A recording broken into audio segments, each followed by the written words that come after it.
Fireman. Retired. Yeah. It's more like it. Ready.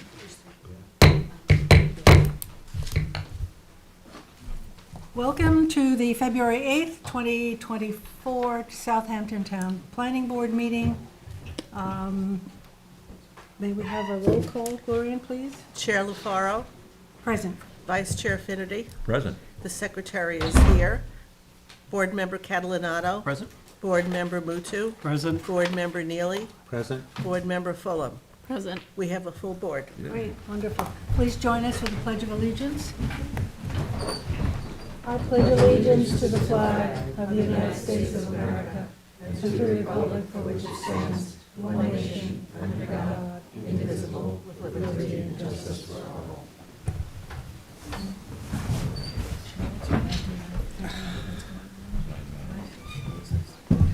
Gloria, do we have minutes? We do January 25th. Motion to approve the minutes? Motion. Motion by Kate, second by Dennis, all in favor? Aye. Opposed, abstentions? Seven, are there seven of us? Seven Yes, all in favor? Seven. It feels strange to say that. Okay, We could count for you. okay, Teresa, you're up first. This is the Karofsky subdivision at 20 Central Avenue, East Quad.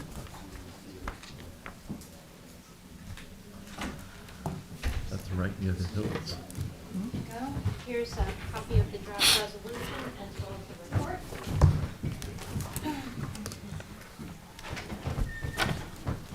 So this is the aerial of the property, and then here is the proposed subdivision. So the applicant is seeking to subdivide the existing 64,000 square foot parcel into two residential parcels, one containing the existing dwelling and swimming pool, and then the other currently contains legally pre-existing sheds and detached garages. There are two of them. They are pre-existing non-conforming, and they do have certificates of occupancy for all of the structures. This is a minor subdivision, and they can proceed to final subdivision upon approval from the planning board. The park requirement for the parcel would be 0.05 acres, and as that would not provide suitable area for an active recreation or passive recreation, a park fee should be submitted as well. A public hearing was held on January 11th, and no comments were, one comment was received from the neighbor here on this property, and they would like to see some screening along this property line in order to provide them with some privacy.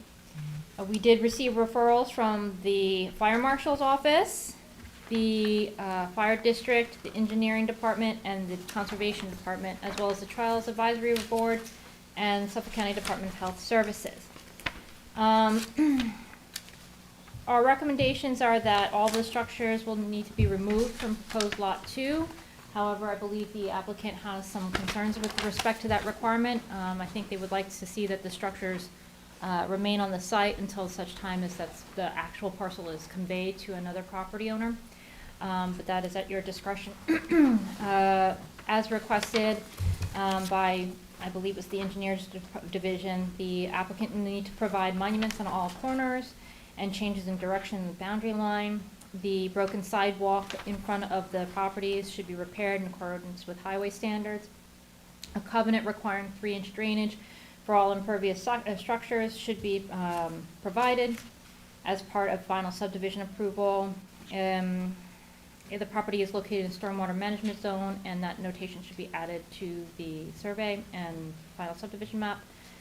The fire marshal, the town engineer recommends that the pool fence that is associated with proposed Lot 1 be located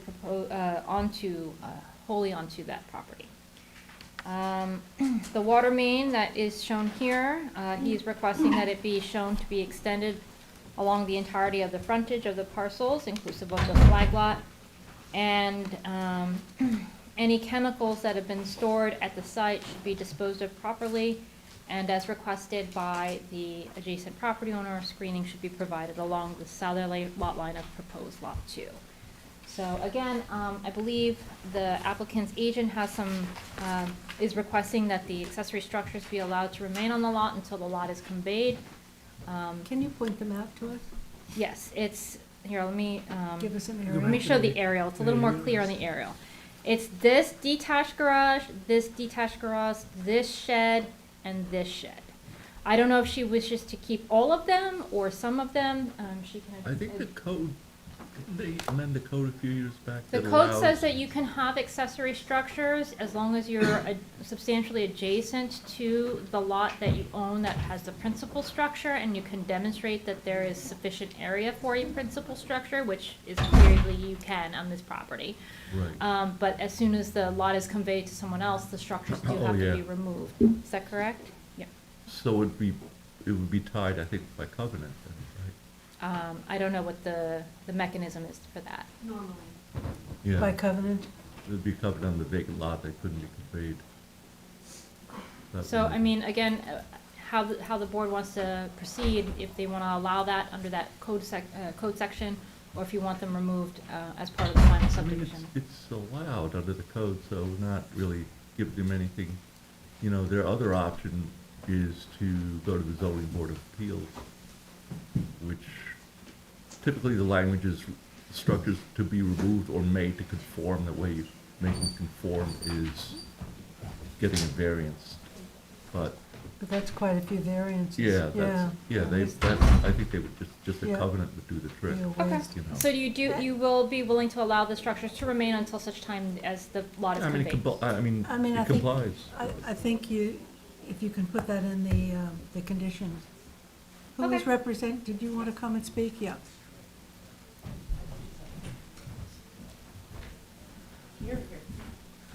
Great, Yeah, either one. you have papers. Good evening, good afternoon, board members. Heather Wright for the applicant. Yes, the applicant would like pursuant to 330-76C1 to allow the current accessory structures on the property to remain so long as the property is in common ownership or in an entity that obviously has the members who are the same owners as the adjacent parcel. They primarily want to keep the structures because it's like their son lives behind them, their daughter lives next to them. It's kind of family storage, essentially. Yeah. So we would certainly be willing to covenant that those would be removed in accordance with the code provision. It looks like a commercial operation to me. And that's another point that I want to, I know that was mentioned in the pre-app draft. It is not a commercial operation, and it's not, obviously not commercially zoned. So the applicant is cleaning up the site. There's a lot of debris, and, you know, it kind of became the family storage lot. So they'll clean it up. They've already spoken to the neighbor about doing so. You know, they have a good relationship with their neighbor. But like I said, we'd like to take advantage of that code provision to at least allow the accessory structures to remain. And is anybody living in those structures? No, they don't have, I confirmed with the applicant, they don't have, one of them has electric, I think the longer one has electric, but no other utilities, and the one to the back has no utilities. It sounds like that they're subdividing, but they have no intention of selling. At this point, it's, you know, obviously people do this for estate planning That's purposes. kind of where I was going. Okay, Okay, yeah. great. So we'll put that in the findings, and we'll put it in the conditions, and it'll be a covenant. That's great. Okay, thank you. Thank you so much. Nice to see you all. Thank you. Claire, you've got Lewis Road. We adopt that. We have to adopt. Motion to Oh, adopt a the motion to report. adopt the report. So motion to adopt the report by Dennis, second by Gloria, and all in favor. Aye. Opposed, abstentions, 7 in favor. Lewis Road site plan, Yeah. So let me show you the plans. this is re-veg, right? This is re-veg, so a condition of approval. I'm sorry, I didn't know everyone was gonna be here, so I barely have enough for you. You need one of Surprise you these bags? sometimes. No, I have one, so thanks. As you were considering the approval for the site plan subdivision, you were establishing the open space on the parcel, and there was some historic clearing and disturbance on the parcel that at the time you said you wanted to review if there was any revegetation. So I've taken a good look at this plan, pursuant to what we usually do with a site disturbance. I've taken a look at it, and it's all natives that they're going in there.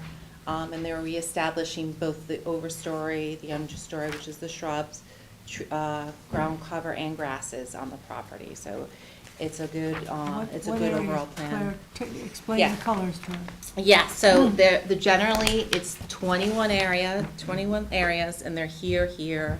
This is down where like the open space was created adjacent to the workforce housing. That would be here. This is just an area of an open space between the entrance and the holes. This is in between some easement areas adjacent to the holes in the houses here, and then the vast majority of the revegetation and the bigger space is in the actual open space up there. And then there's a little bit of area again between the holes and some So the developments. orange color is just what's being revegetated. What's the Correct. blue? The blue is, I think it's existing, yeah, what is the blue? Let's look. Existing cleared area, inside development. So that's all, it's cleared, but it's gonna be developed. Yeah, exactly. And the large space, that's the only part that needs to be re-vegged, the rest of it is pine barrens? Yes, the rest is natural pine barrens, Okay. correct, yes, Do exactly. you know, were they using the materials, they had dug up a lot of stuff and were storing I it? was thinking that myself, and they probably could have, I don't know, do you want to address it? Fran? Just identify yourself. Good afternoon, Frank Reiner from Nelson Pope and Voorhees. And if you could let in Rusty Schmidt from my office, our landscape ecologist. He's on via Zoom, but I'll give you a quick rundown. So yes, the idea is that we did harvest a fair amount of seed and actual plant stock from the property prior to areas being disturbed. Some of those were taken off-site, grown in nurseries, or just held. Some were held on-site, and yes, the idea is that they want to use the same material to re-veg these areas.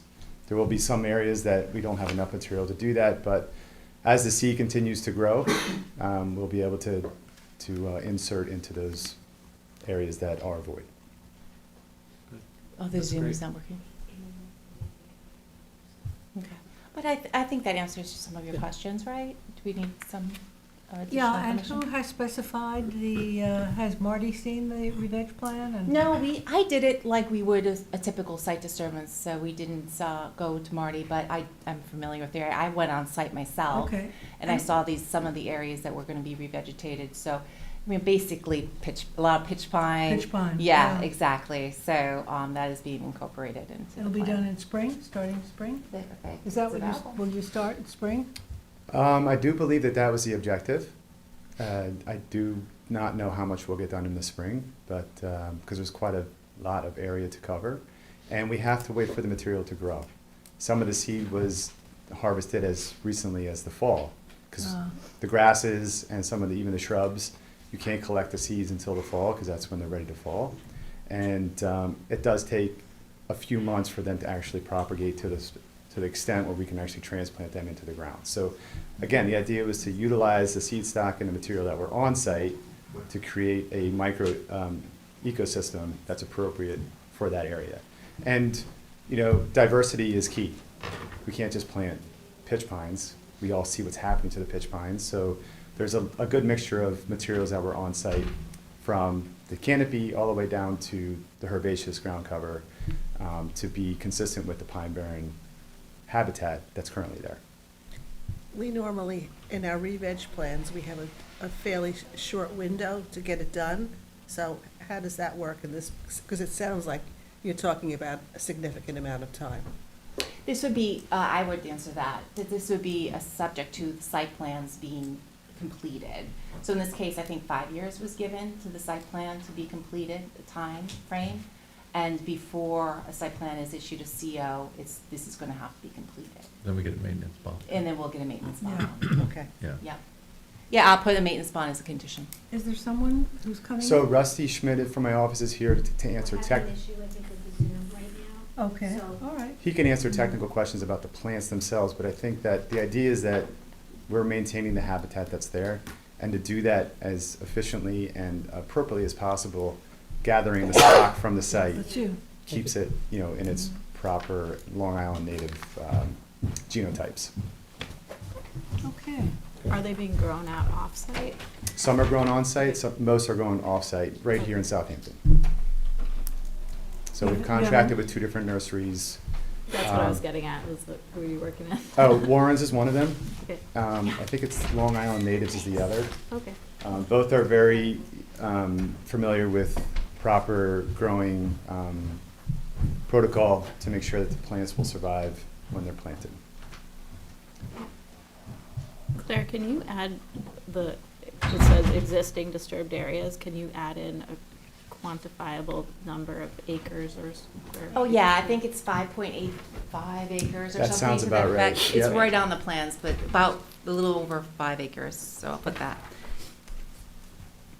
There are also areas that are, Here we go. Oh, is he there? Yep. your In a colleague field is- of flowers. Perfect background. This is Rusty. I think that's a screen.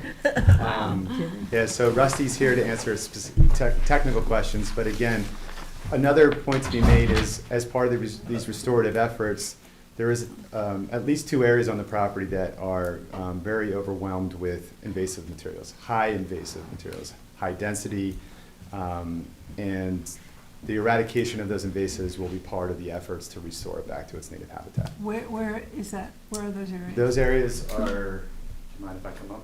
Sure. So they're shown in purple, I believe. The legend's right here on the map, if anybody wants to look at these in more detail. But anyway, there are these areas right here.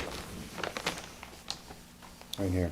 And it's high vigor bamboo, multiflora rose, honeysuckles. We don't have your audio. Rusty, are you on mute? Oh, now you Okay, are. just increase your audio. We got you now. No, I heard him. Japanese knotweed is the main one. Rusty, introduce yourself. Oh, yes, sorry. I'm Rusty Schmidt. I'm the senior landscape ecologist with Nelson Pope and Voorhees.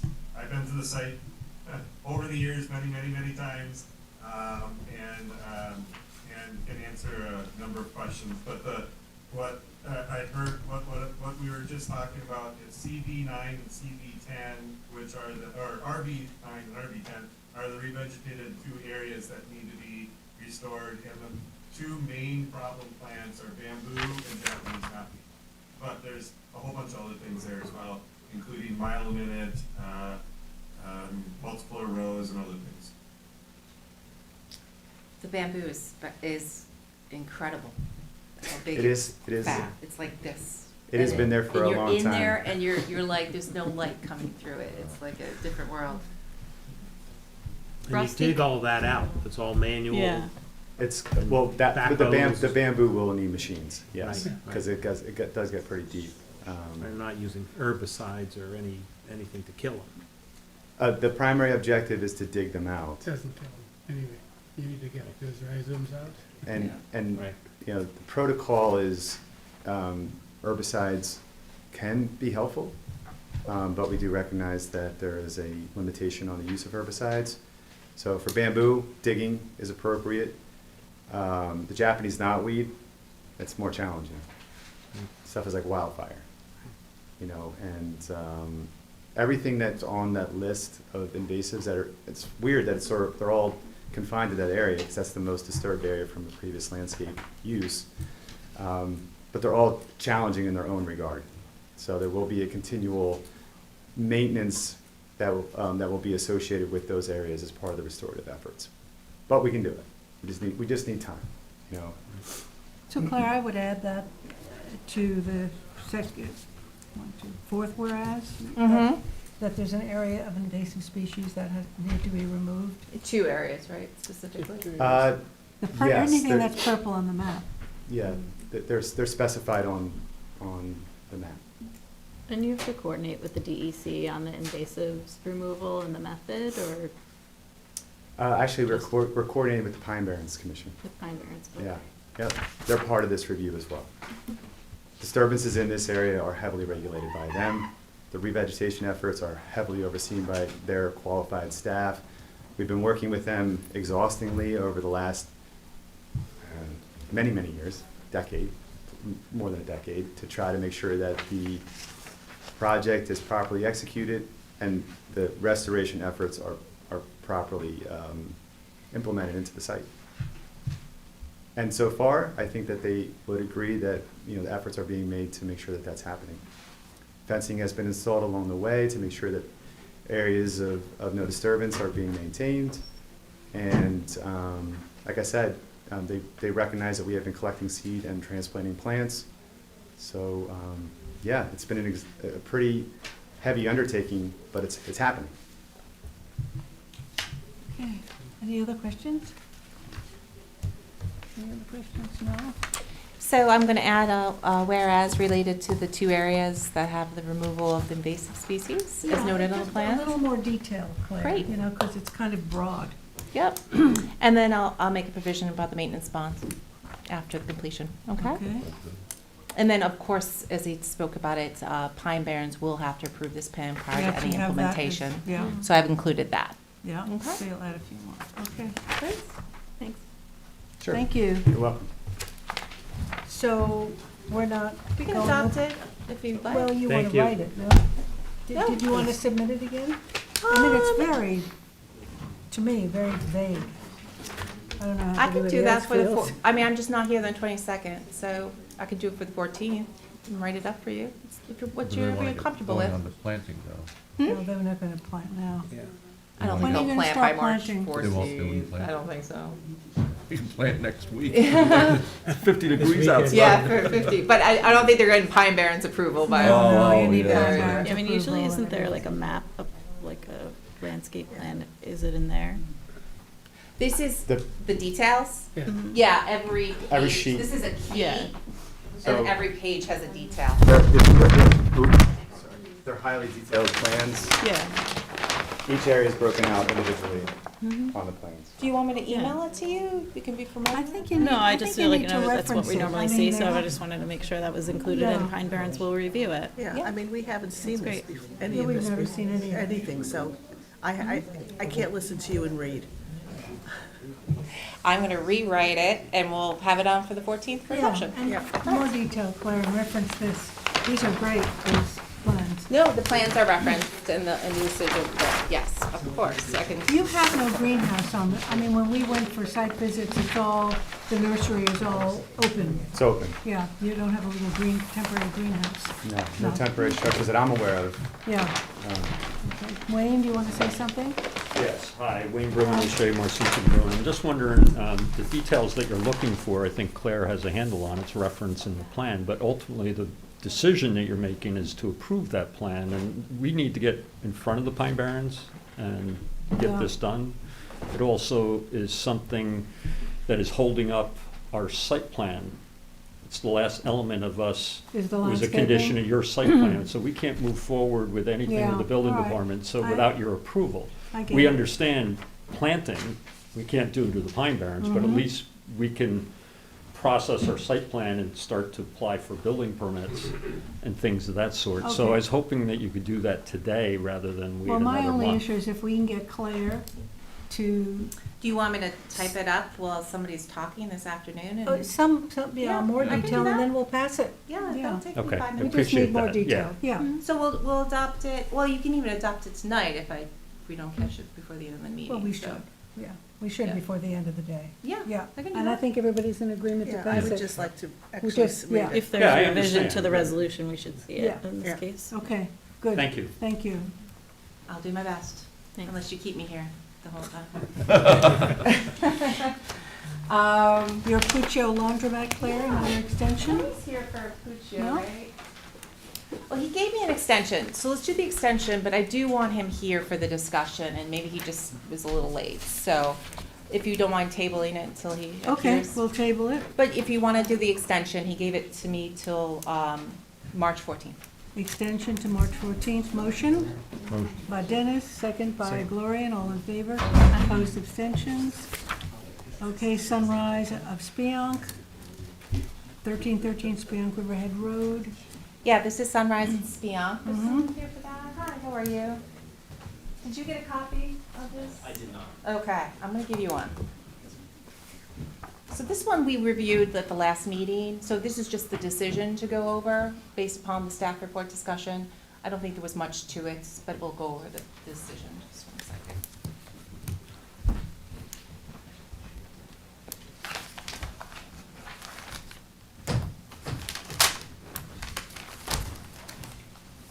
Okay. I think I have enough for everybody.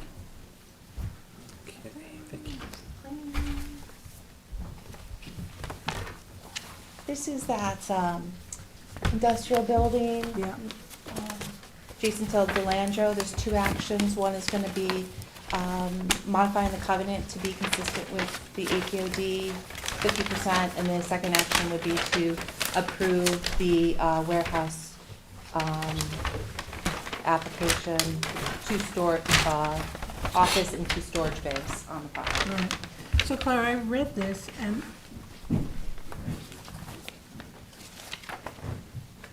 I wondered if, I guess we do in the special exemption, mention the fact that that plume is close by. Do they need to do anything? They need notification on the site plan So. documents? I didn't see anything in the final conditions. Yeah, we could do that as a general condition of approval, what there should be only, no basements, only construction on slab. We could do that. We mentioned it in the staff report. And notification, doesn't have to be noticed on the site plan itself, that the condition? That if you put it as a general condition, it will be a condition on your site plan, because it will be affixed to the What's the front of it. condition? No basement? So let me look at this. The parcel lies within the 1,000, this is page 3 of the staff report, hazardous waste site. Parcel lies within 1,000 feet of the DEC documented potential hazardous waste site. As with past commercial applications, the applicant has agreed to no basement, only slab construction. So due to the location adjacent to, there can plume. only be on Yeah. slab construction. Right. on this And no case. notification is necessary? I thought there had to be some notification. The health departments may have some notification with the county, but not in this case. We're not the approving authority Because I on know this. in residences, remember the vapor barrier that we talked about? And we couldn't really impose that, but what we could do, I think that's, yeah, if they have basements, right? Yeah. Yeah. Does the health department, With Gables, we did it somewhere else. okay. does the health department administrate that, or? No, we do. We We've do. done it. Yeah. Planning board has required that. Yeah. So I just wanted to know if there was something that we should include here because of its proximity. I thought Mhm. vapor barriers weren't needed in this location because Not- of the water table. I think, Yeah, as I because- understood it, the water table is approximately like 80 feet down from the site. I mean, it's considered a possible source site right to the west there, Mm-hmm. but the water table is down like 80 feet. Mm-hmm, and what, the water is what's contaminated, that's what you're saying? It was the groundwater. The groundwater, yeah. This Mhm. is slab. This is gonna be It's a slab slab. construction. There's no It's basement. a slab. Mhm. That's the information we have to date. When we do referrals to the county, and at one point they were giving feedback to that, but at this point they don't, so. That's probably because they have public water now, right? They do, yeah. Yeah. Mhm. So that's, you know, again, what we, the Delandro's only 2 sites now, what we just approved in November. But that's what we did is, you know, mention it in the staff report, but we could put it as a general condition, that it'd be only on Yeah. slab I construction. think so. Okay, then I'll add that. So we didn't do anything on the land? You did it, but this would be just a general condition. I think it's just a notification, right, to any More than future. anything. Yeah.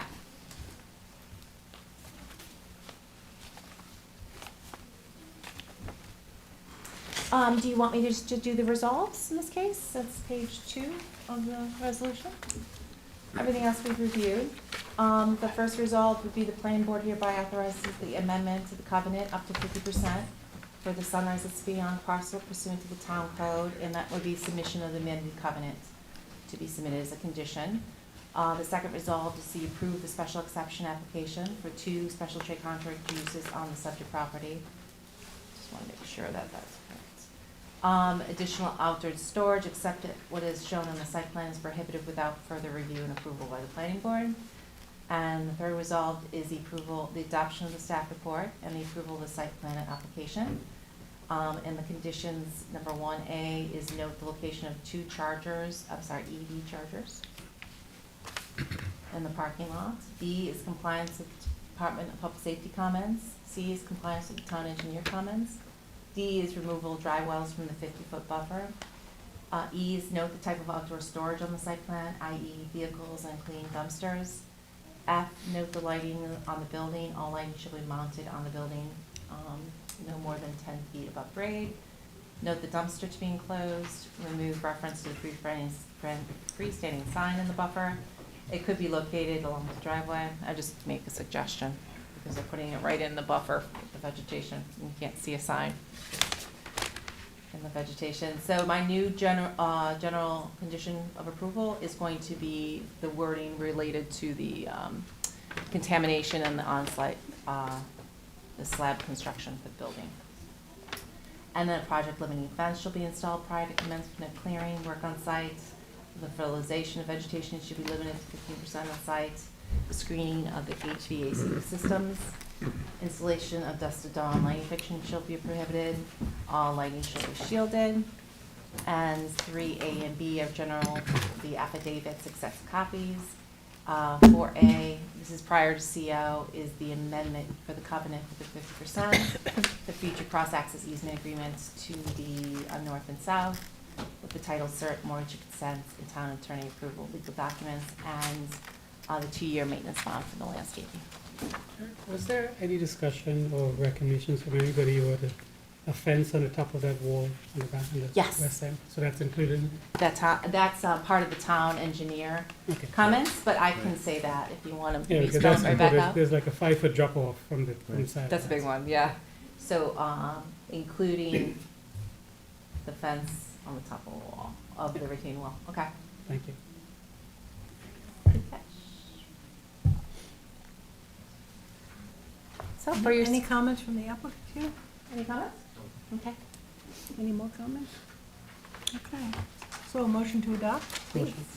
Motion by George, second by Craig, all in favor? Opposed, abstentions, 7 in favor.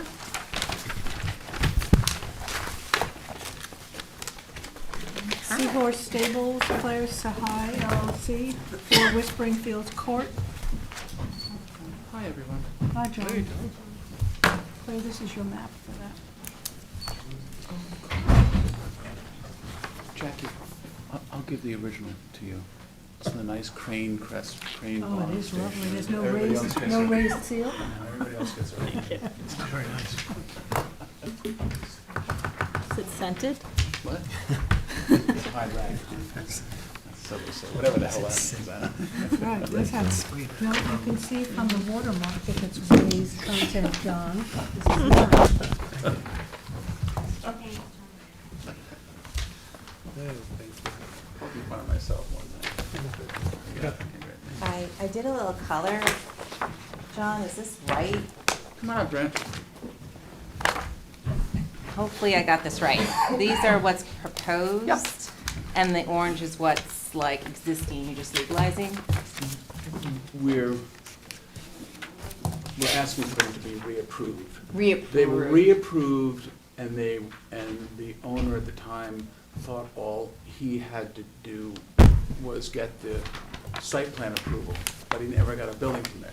Oh, okay. So we're back here to get them reapproved. I got a little Those color little- coding for you. Yeah, but those little rectangular structures to the north of the main indoor, yeah, we're here just to reapprove them.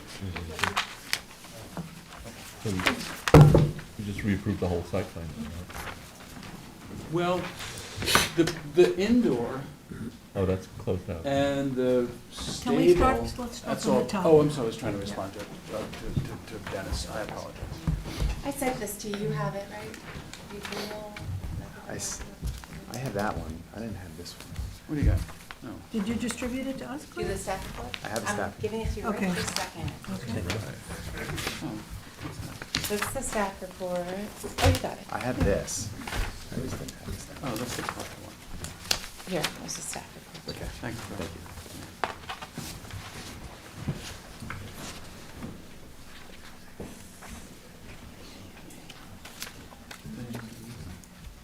Okay, Claire? Yeah, I just want to pull up their aerial here.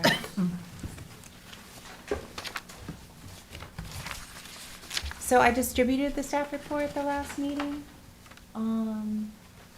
Claire, is the one that you gave us any different from the Jan 25 one? No, not much. Okay. The only thing is that we did receive From- comments Fire marshal. from the Egg Advisory Committee in the meantime, and they had no issues. So Okay. I actually Thank referenced you. that Oh, on yeah, page yeah. 3. Thank you, thank you. Yeah. So I'll go through the staff report and then, quickly, and then we can do the decision if everything's in order for you. As I think John passed out, the fire marshal was recommending, the inclusion of a fire hydrant in this area, but the water is not located adjacent to this site at all. Public water is not adjacent, so it would be quite the cost How far to away have is it. It is, it's located closest down here on the head of the ponds. Wow. Yeah, I'll turn it on if you want. Do you want me to turn it on as a layer? Yes. Yeah. And the fire district, if I can interject only because it's to the point, the fire district. Usually I sit up a little bit more straight when the fire district wants an extension, but they See. didn't want one. They didn't want Yeah. If you can see, it's that blue John, line tell us your here. name for the record. Oh, I'm so sorry, John Bennett for the applicant and Brant Reiner from Nelson Pope Voorhees. Can you see as that? well. Yeah. The blue line here, so that's at the corner of Head of Pond, so it's quite the Quite a distance. distance. There is a fire, I actually mentioned in the staff report that there is a fire cistern on the road, pretty close to the property. Can you Something- turn that on too? Don't you have that layer in GIS? They do not show fire cisterns, they only Oh, show the fire hydrant. hydrants. Okay. What I did is I went to the original subdivision, and Right. the location of that is approximately here Yeah. on the property. They've been doing some aggressive water main extensions in that whole area, edge of woods. Yeah, I was surprised, to be honest with you, that it hadn't been extended. Yeah, I would imagine within the next year or two, probably get to see the water main. Yeah, they just put at the edge of woods in recently. Edge of woods, yeah. I was surprised. And that they it did a wasn't- horrible yeah. paving job. Yes, on Lumber Lane too.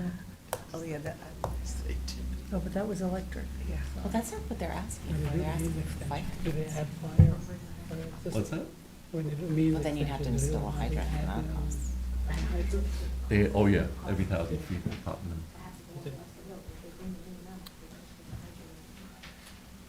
So since we don't have an action deadline till the 22nd of February, could we just refer it back to I'm not here. Bridgehampton? Bridgehampton is spoken. I'm not here. Bridgehampton spoke. Right, It's so just they're, the fire district spoke and the fire marshal spoke, and their comments are contrasting, and Well, I so would we just have you could ignore, just ask as them you've done in again. the past, ignore the fire marshal and do what the fire district, which is one, as I said, where I sit up and take notice, where the fire district wants it. This is just a throw-in from the, John, I'm sorry. How does the hydrant get, if you were to put the hydrant on the property, is the expense that you have to get to the water main at that street? The water main is 1,600, how far away I'm is just it? asking a question. Yeah. Yeah, that's how. Yeah, I mean, you wouldn't even, for a two-lot subdivision, you Christine, wouldn't pull even the mic require that. around, please. Sorry, so I That was would- just asking, if they do bring the water up, as Dennis is saying, would you agree that at that point they would hook into that? They pop them in as a Every matter 1,000 of feet. course, every, what? Every 1,000 feet they throw 750 in, feet yeah. anyway, so why should I pay for something that the board, that's gonna be part of a public work?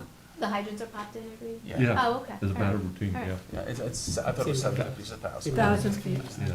So it's gonna take care of itself Okay. if the main is extended, Yeah, which you'll see a I- water main there in Yeah. the next couple of years. They're going gangbusters. Another point to be made is that there are no improvements or any other buildings that are being built that were not already approved as part of the 2006 site plan approval. Right. Well, that was the thrust of my letter, actually. It would be Yeah, so- inconsistent to require something like that. So when the site plan was approved, these buildings were all approved in 2006, there was a recognition that that fire well existed, and that there would be appropriate fire suppression based upon that. So those conditions have not changed. So that's what I'm saying, is like, you have a good point.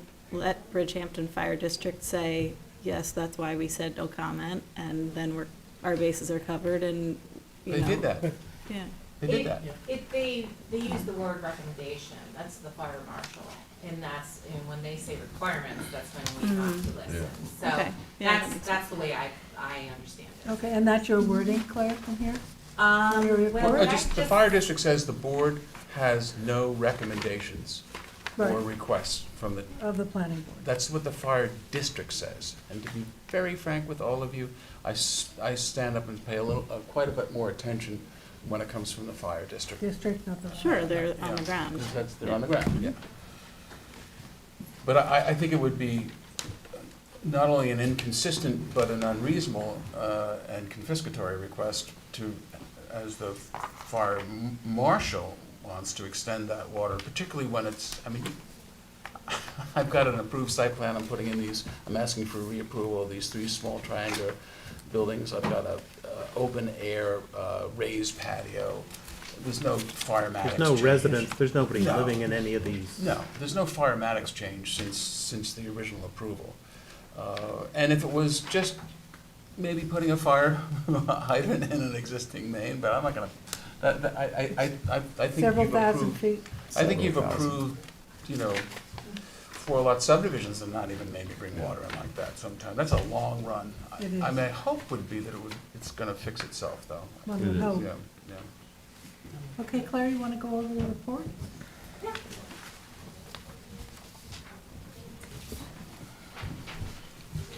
So it's a site plan application for two storage sheds, therapy shed, quarantine Claire. barn. No, you're not on the mic. Now, you pull the mic around. My turn. Good catch. So the application, the site plan is for 2 storage sheds, a therapy shed, a quarantine barn, a raised terrace, pergola, sand paddock, and alterations to the existing outdoor riding ring associated with an existing horse farm, 4 West Greenfields Court, on a 12.7 acre parcel in Waterville. The applicant does not request an increase in the number of horses, which is 17. And it's shown on the site plans prepared by Squires and Holden. So I just restate the horse farm use that was originally approved in 2006, and a CO was issued in April 2010. There was a modification back in 2014 to permit 3 buildings, 2 for storage and 1 to be used as a temporary stable, whose primary purpose is to quarantine horses and to increase the number of horses from 16 to 17 at the time. So those are being reapproved. It is a type 2 action. It is in the Aquifer Protection Overlay District and the Agricultural Overlay District. So this use is consistent with the Agricultural Overlay District. And it's in the aquifer, and the existing active agricultural use in the project, the natural habitat currently present on site contains no natural vegetation. Therefore, there's no adverse effects on the APOD district. Public hearing on January 11th, 2024. Planning board closed the hearing with a 10-day written comment period. No comments were received during the hearing nor during the comment period. So I'm referencing the referrals, which are attached.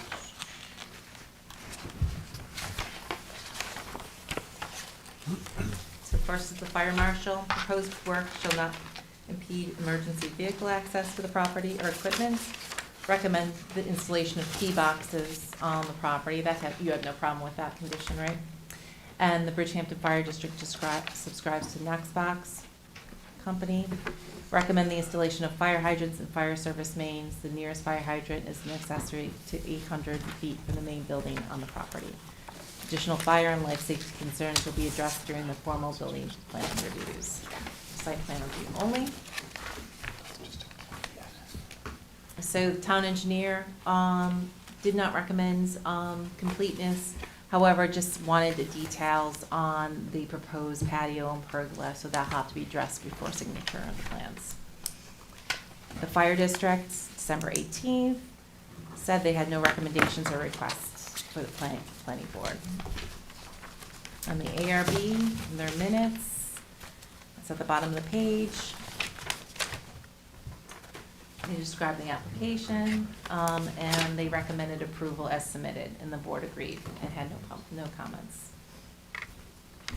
So those are the comments. Oh, and the other thing is back in my staff reports, we received, since the last version of this from the 25th, the Agriculture Advisory Committee did meet on December 12th and had no issue with any of the existing or proposed improvements on the site.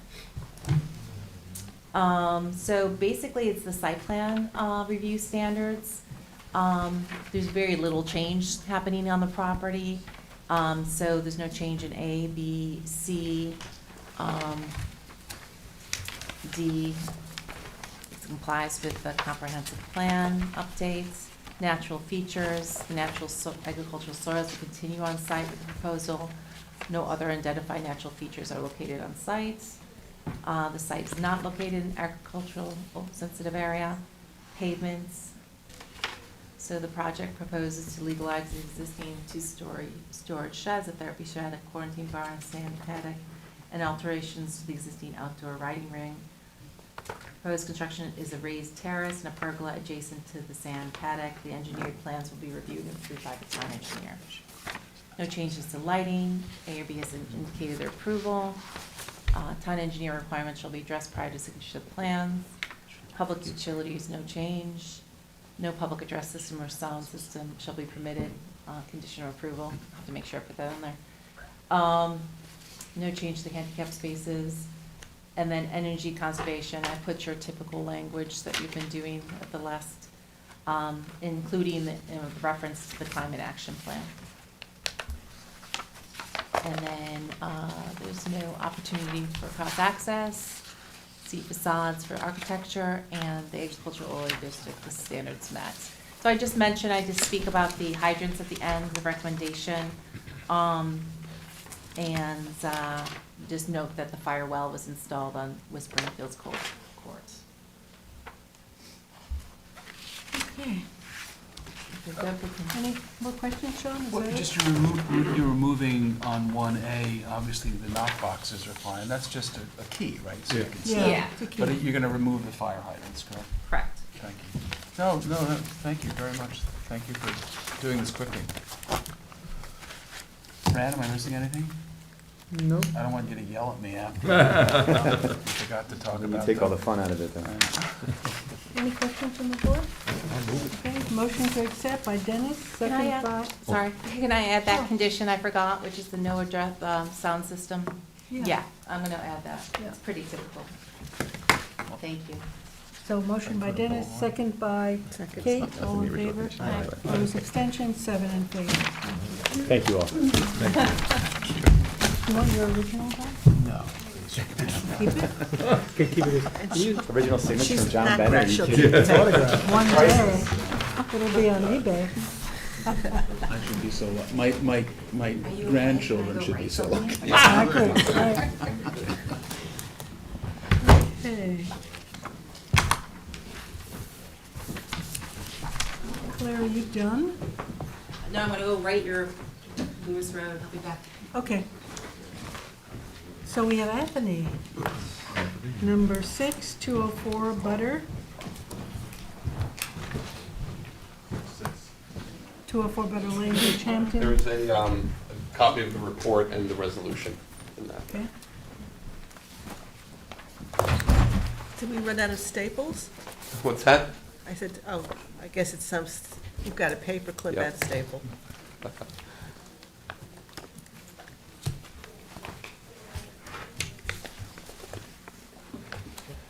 Let me just pull up one thing here.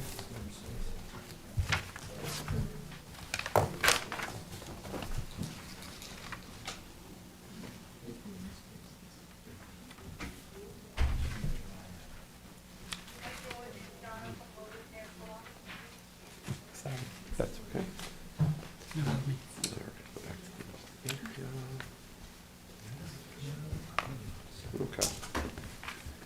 So the board might recall, we looked at this. This is on Butter Lane. It's an existing building. It's just north there of the railroad tracks.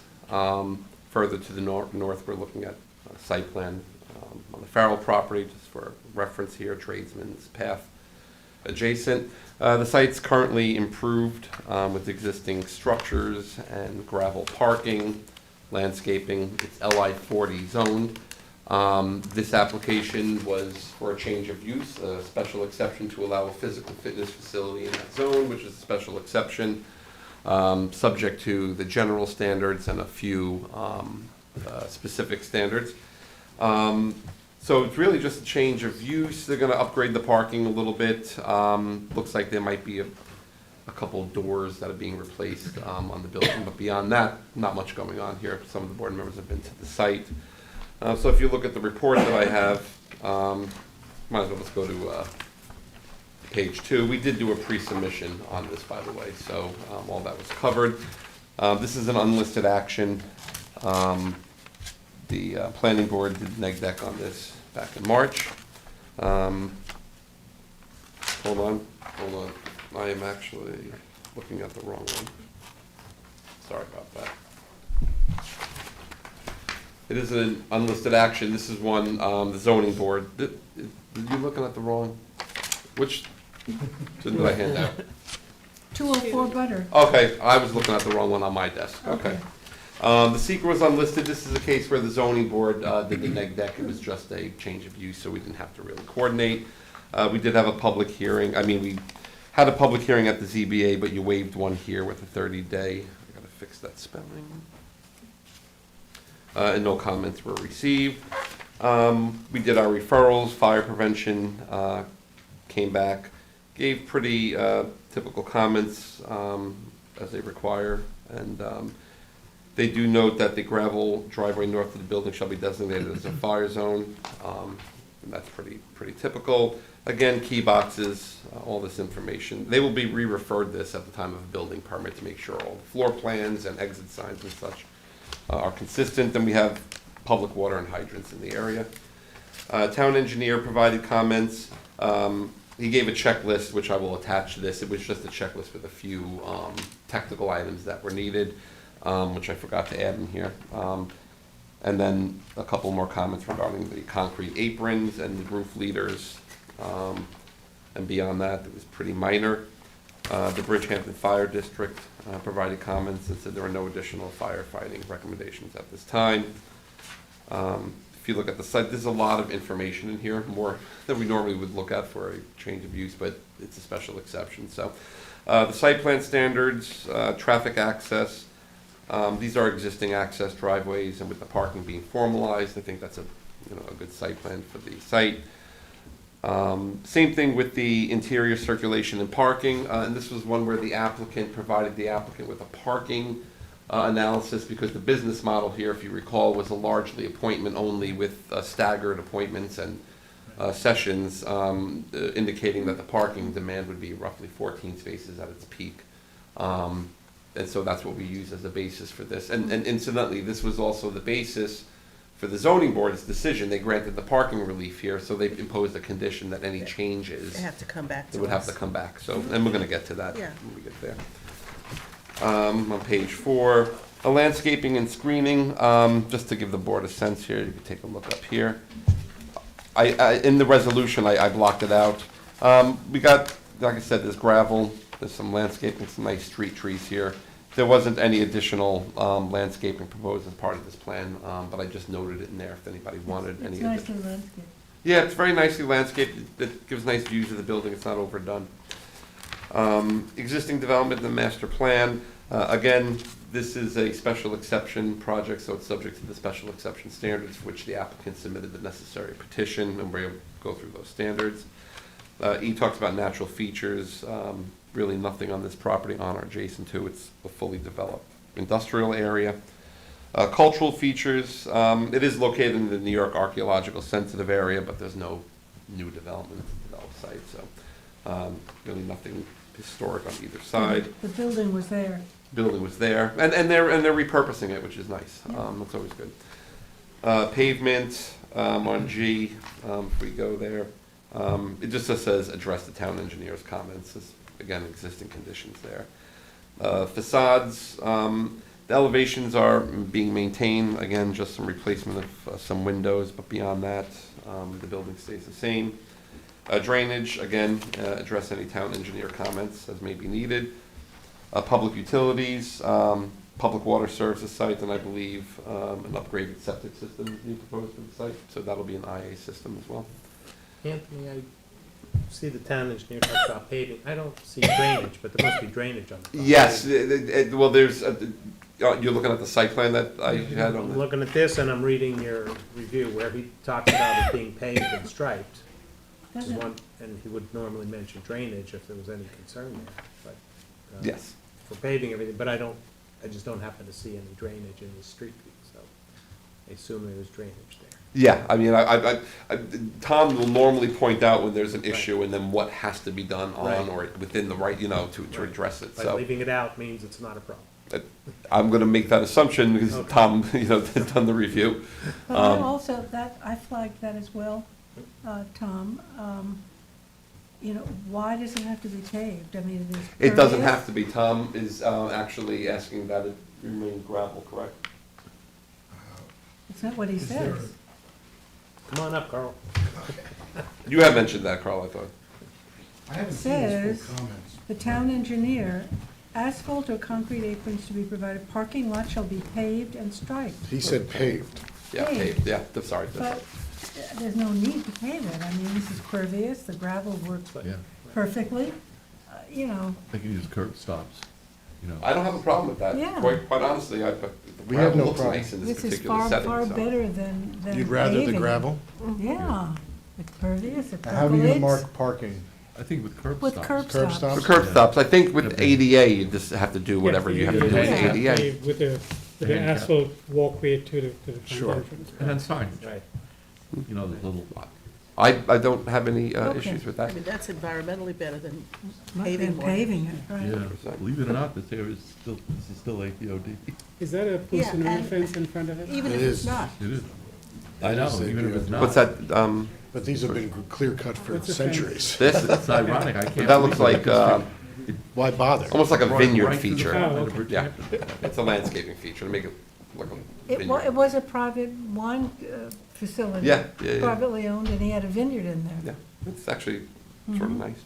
All right, well, that's good. I would agree with the board in this case. Well, why change something when it's working pretty good? Again, the physical, where am I? Public address sound system, there won't be any here.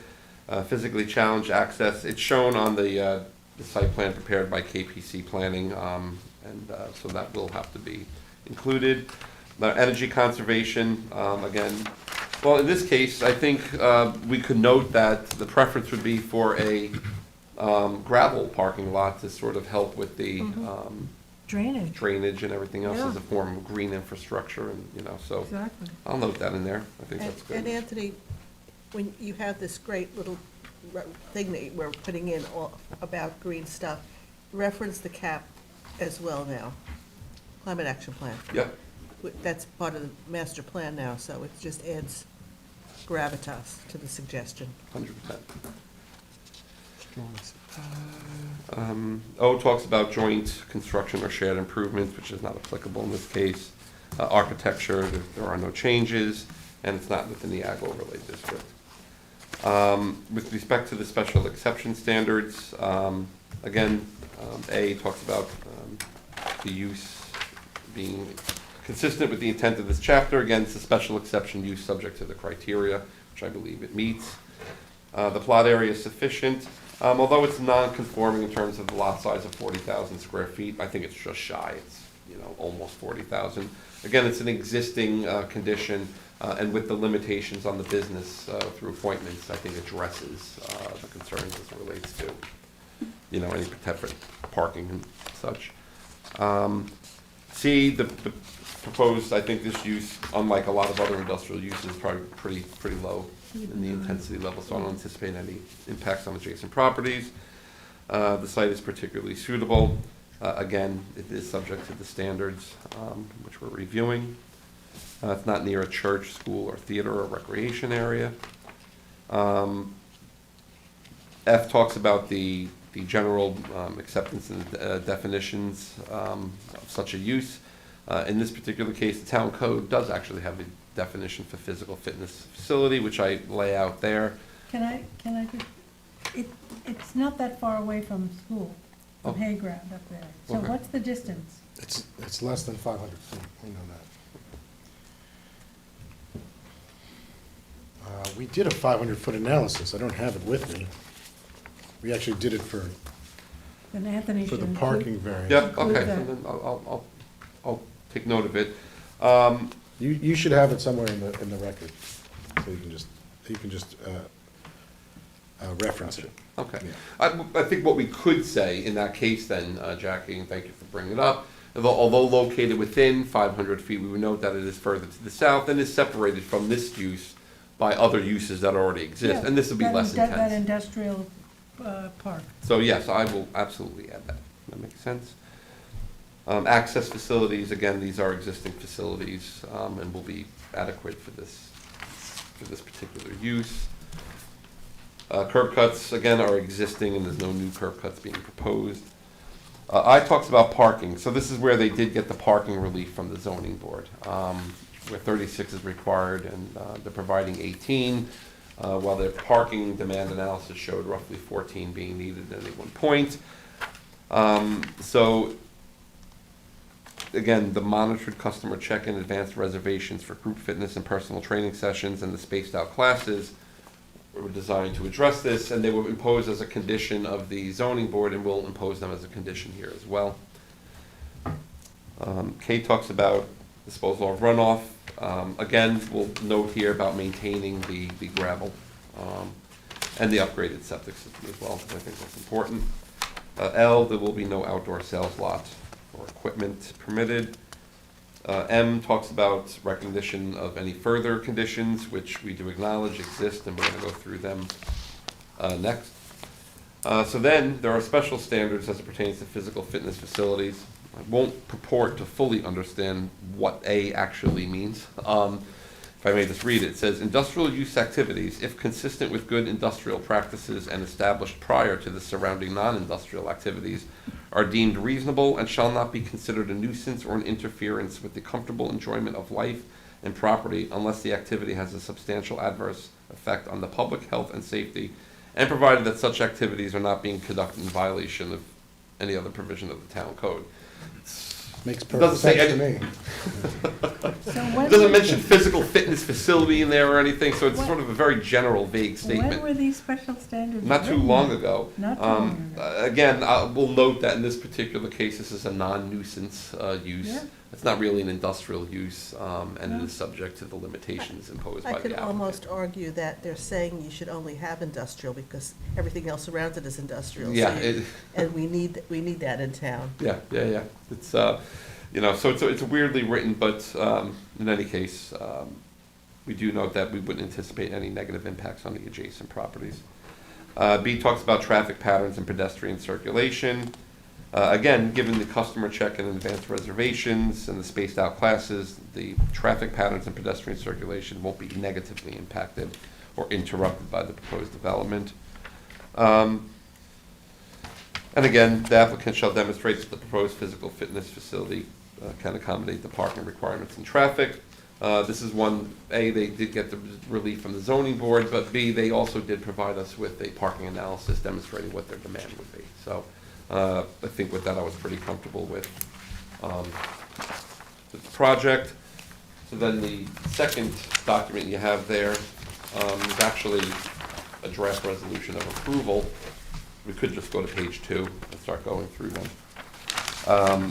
So I'm recommending conditional approval, subject to the following: changes to the site plan, the requirements of the town engineer.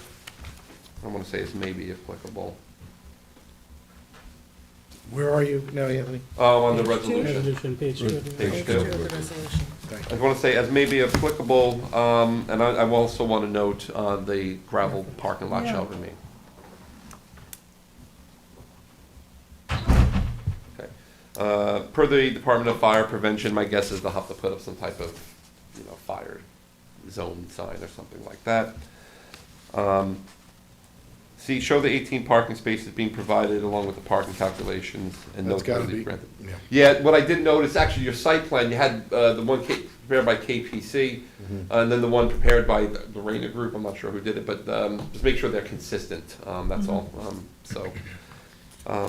Dumpster with screening isn't shown on the plan, I'm presuming that they're gonna need one. Again, the board didn't think that there was any additional landscaping, so we don't have to worry about that. Lighting, you're not proposing any additional lighting, Carl, with this application? No, Okay. just what's there now. I did put in there inclusion of sustainable design elements such as electric car charging stations, solar panels to the maximum extent practical. We'll say, solar panels might not be a bad idea. Changes to the elevations and floor plans. Final plans for signature should be stamped and sealed. We don't need plantings in front of the buildings. It says review and approval by the Architectural Review Board. Again, this was just window changes, door changes. So I don't think it actually went there because they were in kind in place. I don't think they need it. So I didn't. The building's nice. Yeah. General conditions, A, all HVAC systems shall be screened. B, talks about the installation of dusk to dawn lighting fixtures, which is prohibited. C, all lighting shall be shielded and directed downward. D, no public address or sound system shall be permitted. All signage to be reviewed by the planning board. F talks about the pre-construction meeting with the engineer. Those are general conditions. Then 4, I just have in here a general statement, covenant regarding changes to the business model that would warrant further review to address additional parking. I don't know that a covenant, we don't typically do covenants on site plans. It's a condition of the variance, and I would assume a condition of this It approval. would be a condition of approval. I think Christine did say something, we were having you sign something, but I don't know. We're happy to do that. Okay. It's the applicant doesn't own the building, so that becomes a bit difficult. Okay, filing of a so I covenant. think we should note, as required by the ZBA, a condition of this approval will note that any changes to the appointment-only business model, would require further review from planning to address parking, and I think that would be okay. B is the engineering fee to be determined. C is the notarized affidavit, and D is the 6 sets of complete plans. We don't need to worry about number 5, we're not doing any additional landscaping. Anthony, do we need to add any language about outdoor use of the facility? Otherwise, we're dragging out some exercise equipment and. On a nice sunny day. They have a deck out back that's covered where they exercise only in summer. Okay. Is there outdoor exercise classes or? There's some equipment. Come up. You wanna come up? This is Danielle from Equinox.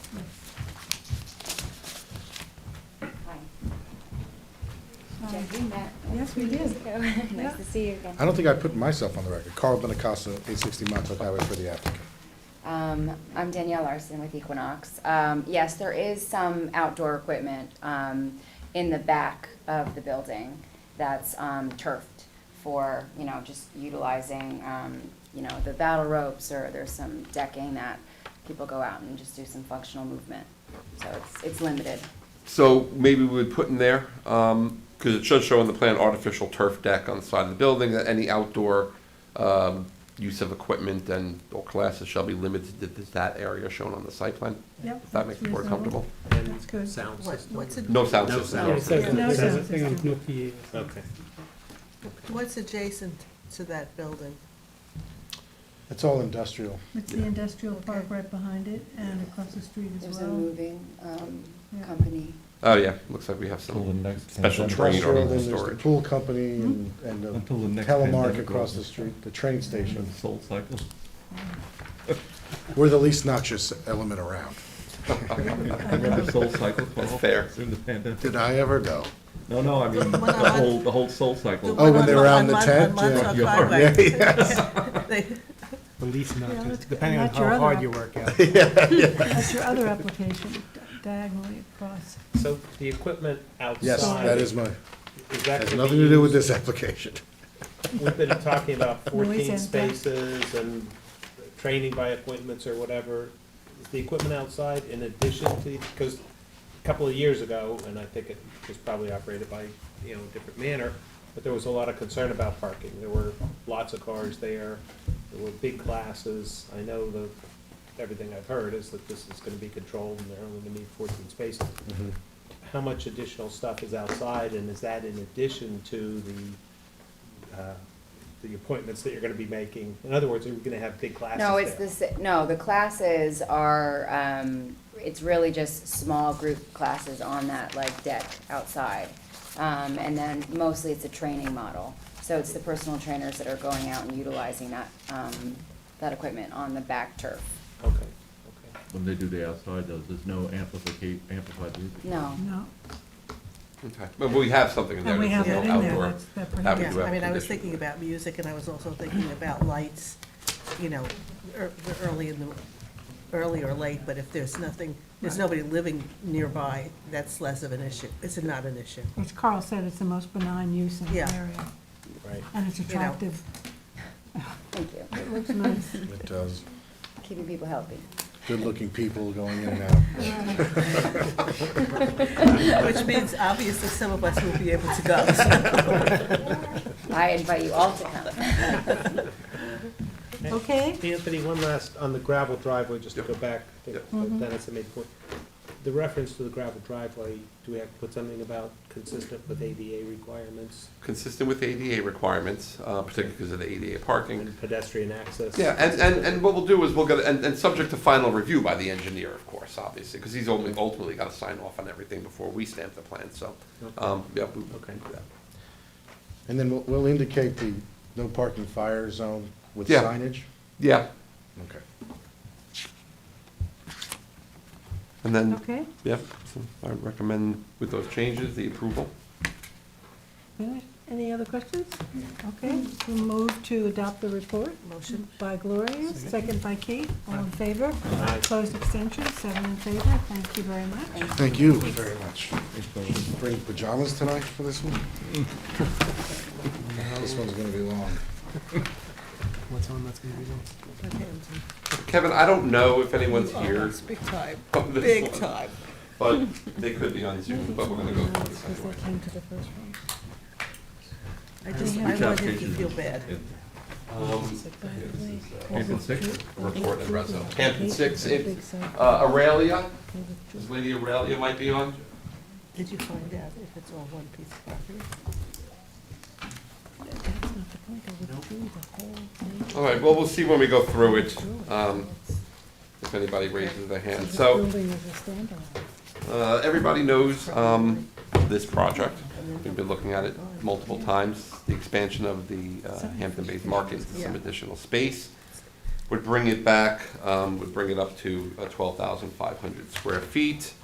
They're going into what was Liggett's, I believe, was there previously. Big thing with this site, ultimately, what we wanted to do was fix this up here a little bit, because it's in, out, all over the place, no connection to the town parking lot. That's trying to make a better traffic circulation situation here. Recently, we did get, and I'll show it to the board.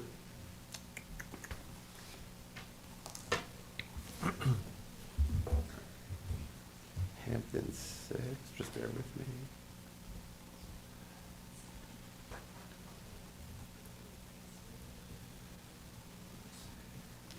Here we go. A little bit skewed, but the access that they finalized, so to speak, the access that we proposed, the connection, moves up a little bit further north. It addresses an aisle setback over here, makes the parking better over here. We'll connect in here, and the town is, we're getting a lot more parking over here than what was originally contemplated. 17 spaces Well, it's gonna be more than that now. now? Yes. Oh, good. You can see there's a lot more than that. They're redoing the whole thing.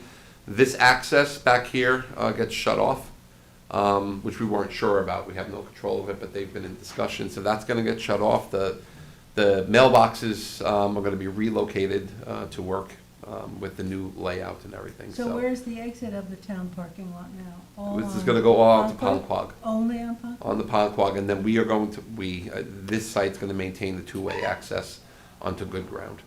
Why did they close off that egress? Well, that was the plan. One of these was going to ultimately have to be Dangerous closed. situation now. Can you zoom into Those where your two- cursor is? Those two driveways are right next to each other, and when there's a break in the traffic, the post office makes a right, but Hampton Oh, I Six is see. making a left, They and make it's a like, right. Okay, so you do still have the Squealing cross brakes. access there. Yes. waving fists. Okay. You're still gonna get the two-way So cross Someone access. could go back out onto Ponquag or go into that new Yeah. parking lot And and out to go Good onto Ground. good ground or go where, okay. Yep. Solve it. You know, Makes we wanna get people to controlled intersections, you know, Yeah. as much as possible. I mean, that's the bottom line. Is there a right only, out of that lot? No, they can make a left. There's a divide, if you recall, there is a turning lane, but there's a division in that, so you can make the left out of there. I'm talking about the Ponquag one, because I Oh, think the it could be a little Ponquag. dicey there. Yeah, I mean, this is not our project here, this is the town's, and right now it is showing both in and out. They So you might can make a right or like- left they there. might I'd make put a right turn only. recommendation for They that. might, yeah, They might, yeah. It would make sense. yeah, Because times- there's on-street parking, so you really can't see if you were gonna try to turn gotcha. left, and so the better way is to go then to good ground, make a left, and then go to the light to come back around, or, you know, go through that other parking lot to Right. Montauk Highway. Put a few more cars on good ground, right? It doesn't go anywhere. I will certainly convey this to our staff that have been designing all this and working. That's awesome, though. Yeah, no, it's good. That's really great.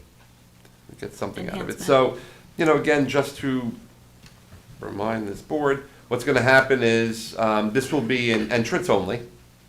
This is gonna be an exit only, no left turns, if I'm remembering everything the board wanted. And the other side of it is the DOT's already approved. Now, I don't know exactly what other work they're gonna have to do in here, so as a condition of the approval, they could update their site plan to reflect whatever it is the DOT. But the parking, the in the lower DPW. portion, it's not angled parking, isn't that straight parking? It will be straight Will parking. Yeah, once we get this whole thing cleaned up, and we'll get some more out of it too, so.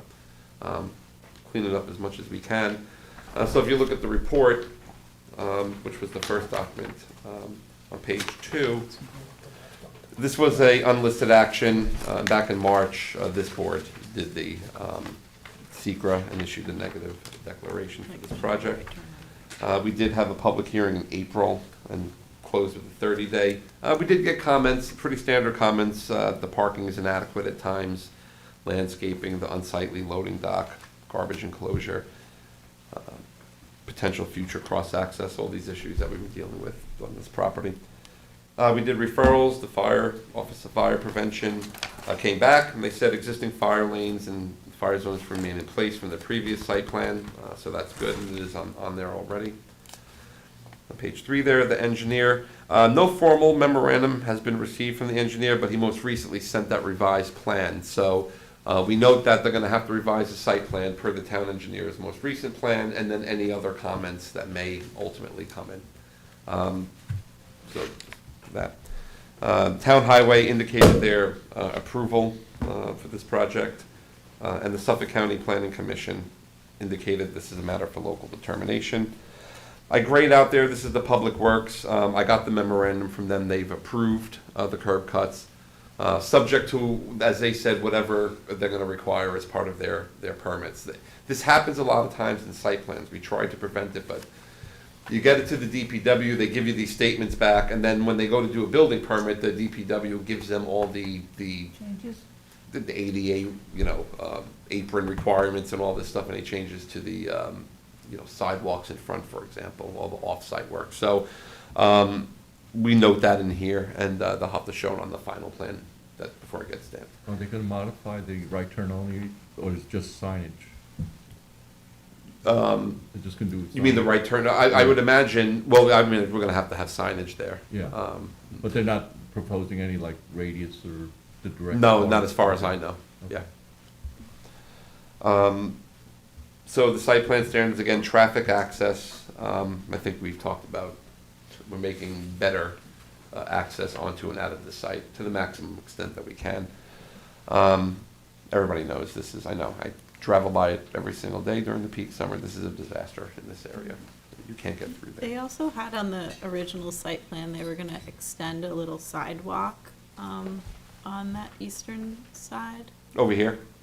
Oh, sorry, yeah, Yeah, kind of connecting the town lot, you know, to Montauk Highway area, along where Scotto's is. yeah. The problem that we have is you need a certain aisle width with the parking for And backing it up. cuts into that too much. And I think it cuts into it a little too much, because we were sort of right, that's why they're also redesigning it down there, and why we shifted everything, is because it got a little Narrow. close there, so, And it's two-way now, right? yeah. Yeah, well, it's two-way, Is there sort of. sufficient width? Is there sufficient width? Well, it's not delineated great, you know, so when you're going back there, it's sort of, but yeah, there's plenty of room back there to put two cars through. But it's gonna be, like I said, this is all gonna be re-lined up. And normally you want, how many feet do you normally want for an aisle width, 24? 24. if you're backing a car into it. So, it was tight in there, so, but let me see, the applicant, they wanna beautify the site to the maximum amount that they, can at this point. We do talk about, another walkway, in the front there. which I Would will they get be to. able to meet their parking requirement if they didn't have Yes, any? two reasons for this. Number one, Well, if they didn't have any parking along the, east side of the property? there was, the previous site plan for this calculated, and we did this when we did the original review the first time around for the expansion. Did a parking calculation, a site plan for this, had parking for the entire 18,000 square foot building based on 1 per 200 at the time. And we sort of maintained that, because it was part of a site plan approval, village, business, downtown area, ideas to get some municipal parking.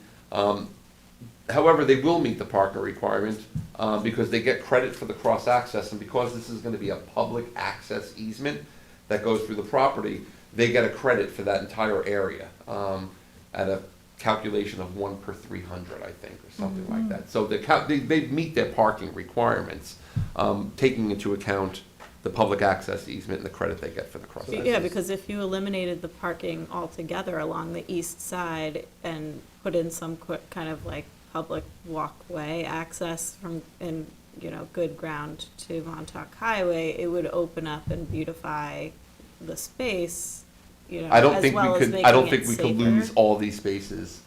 And still meet the. And still meet the requirement. Okay, that's what the core question, or Yeah. even if you did it on the east side to the south, like from the building south, and so you have that extra aisleway, coming out of the municipal for the in and out. So you have like front of house people parking, because when people park along there, there's not a super safe way to get to the front of the building access. Yeah. Do you have the, can you go back to No, the municipal no, plan? There's an ugly, is it dry cleaners right next to the, right Zoom next in to a that bit more. loading dock, there's one storefront, a dry cleaner. This is- These You can arrows have- were skewed, by the You can way. have cross-access between the two parking lots there, so now you've theoretically got shared parking. You have shared That's parking, what's- yeah. that's Right. what's happening. There is also street parking on good ground. Yeah. I mean, this, no. And they do have a dimension between the parking line to the building, right, for access of the. Yeah, I can't see That's that. tight. It's 24 feet. that's Yeah, the minimum. so that's what I'm saying, is if they could meet their parking requirement or get a variance on improving that aisle and safety, because when people park there, they're getting out of the car, and then now people are gonna be coming there from the public lot. I just think everything south of the building, frontage on the east side of the property, if they can get rid of those parking spaces and just sort of like make it like a walkway buffer kind of area could be. You're gonna lose a few spots if you wanna go that route, but you could also Quite a few. do that angled parking in that area, and still probably get 3 feet walkway in front of the car, but you're gonna lose 1 or 2 spots if you go angle parking. Yeah. So, We, you know, And then- when we have the two-way, we typically don't do the angle parking. where do then- you see, I don't see the 24 feet, but you would need 40 feet between the building and the property line. No, that's what I got, 24 feet I is have- from there to the building. Not to, Right. even to the building, is that That's to the walk. to the wall? To the walk. And then you have your 18 feet for your head-in So parking. there's a walkway alongside that building? Yes. Yeah, so, I mean, that's a way to access the front of the building, you know. And as Just- I recall, I don't think there's even any curving on that walkway, it's just like a striped area. Oh, the walkway is to grade? Yes, Oh, I wow. think so. Maybe it should be raised. So that's what I'm saying, there's a lot mixing in there, concrete. on that southeast portion of the lot. It's not striped, it's concrete. It's what is it? concrete, Yeah, but I think it might be flush with the asphalt. Yeah. looks flush. Because one of the stores is a bicycle store. They just moved out of there. I mean, you You could can have see them- the dry cleaner right Yeah, yeah. next to the white van there. It also could be treated in such a way with paint or with resurfacing that would make it look more like a pedestrian walkway. Okay. Yeah. And maybe connect that to the municipal parking lot, the walkway? With a- The walkway across. You mean where the cross access is? Crosswalk. Right. Yeah. Hatch crossway. Absolutely, because Yeah. people will park in the, I'm sure, because there's parking is an issue, they'll park in the post office lot and go shop. Yeah. Yep. That's the point. And avoid. I'm gonna note actually that then going in on this report, because then when we get to the applicant, we'll. But striping at least is an indication that that's the path to, Right. Yeah, and across the street, you have the park that connects to CPF through Good Ground, so then you're kind of like creating walking ability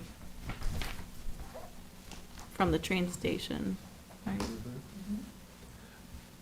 Into Main Street. Mhm. All right, that's good. I'm gonna change that in the report.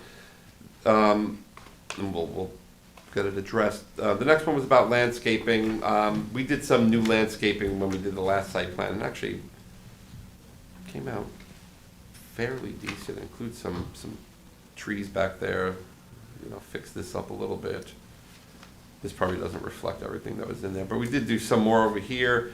Did something in the front here. So what we will say is that any new changes here, the new traffic, like for example, when they make the connection, there's going to be some type of landscape area there, so that they will have to re-landscape that. Can we get some street trees, Anthony? Is there opportunity? Either a Montauk or Good Ground or both, maybe? Let's take a look here. Yeah. This is what we have in the front here. little sticks. That's Montauk Highway. That's Montauk Highway, yeah. Yeah. Okay, we got one there. There's one, two. We got a lonely tree What back about there. the back? Back here, if you can see, there are trees along, here's the parking to that building. Is that a drawing or is that a real? No, this is real, That's the this is library. existing. That's Good Ground Yeah. side. Yeah, So That's the dry cleaner. Oh, so they have some. so there's some. we could certainly, if you want to enhance within here, some, you know, Well, as long as we have enough back there. that looks pretty good, I think. Yeah. Yeah. All right. Usually we go for, what, a 60-foot spacing on Yeah. the trees? That looks pretty, not too bad. You want to do the low bushes though, kind of parking? That might be nice. Usually little, do like uh, boxwood. Box Yeah, of well, I bushes, think, yeah. we tried that, I think we said it last time. Helps.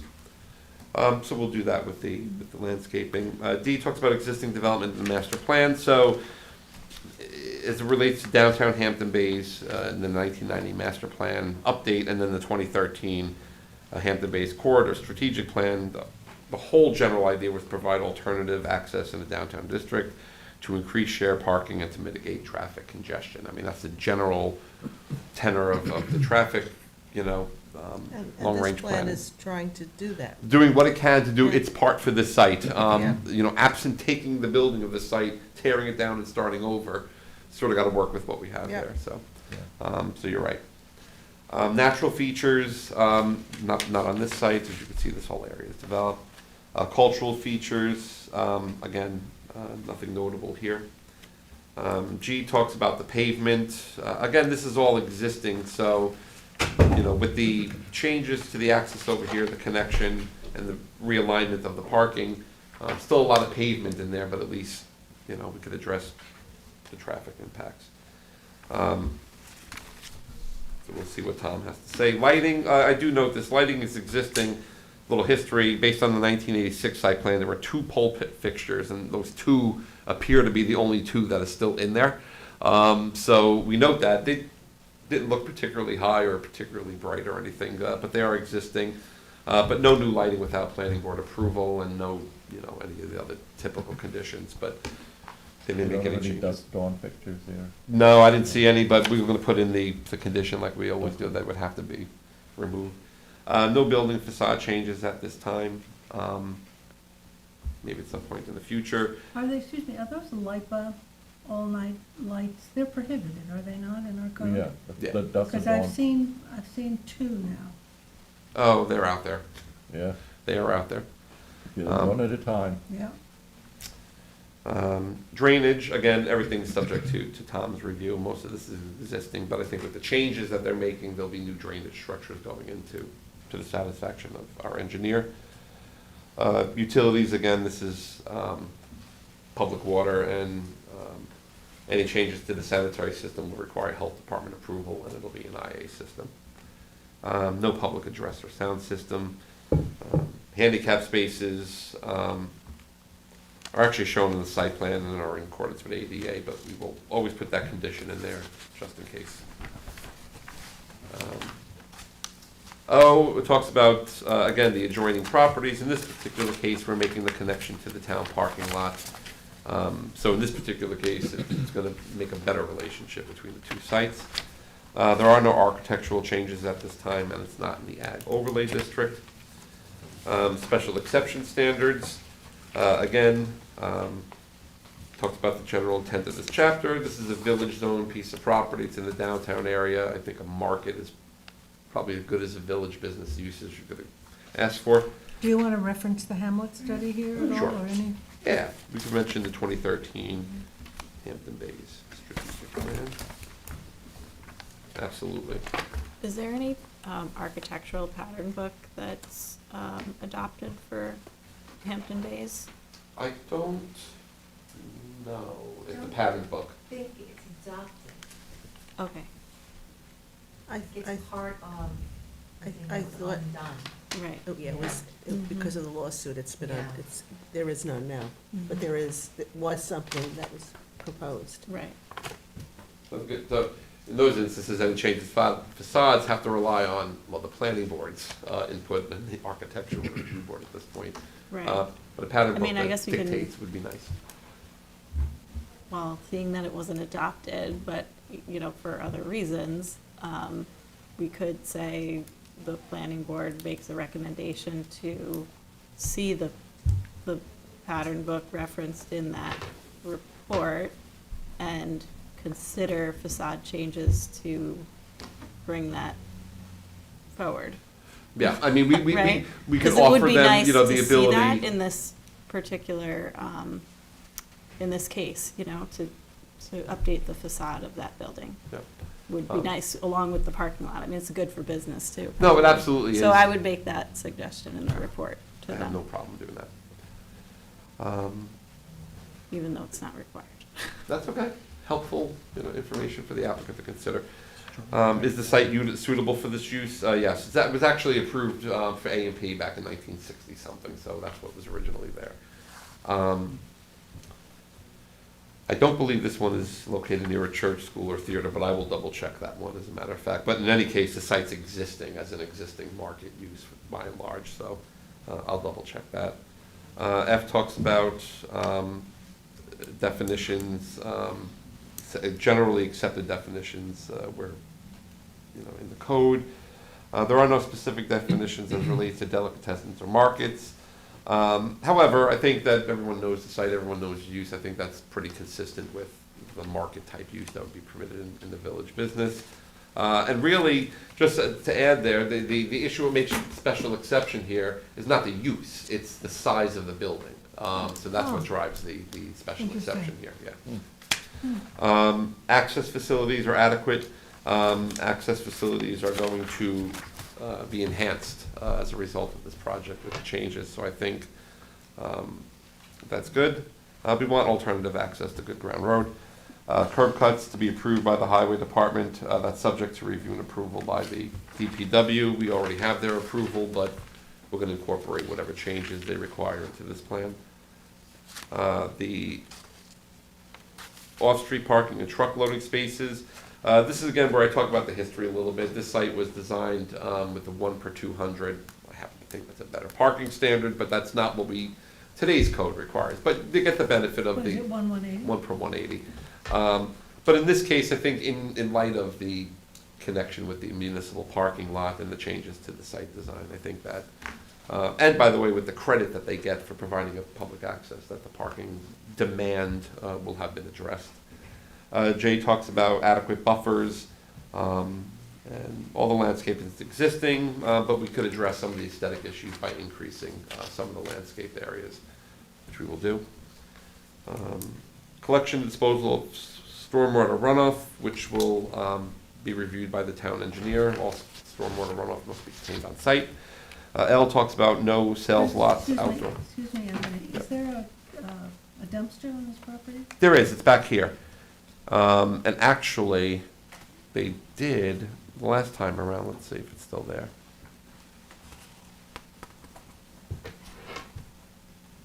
Yeah, it was there. Is that shared by all? No, the it's not, stores? but proper screening of dumpster. Where does the site plan show the dumpster? Let's take a look here. I think right in the back there.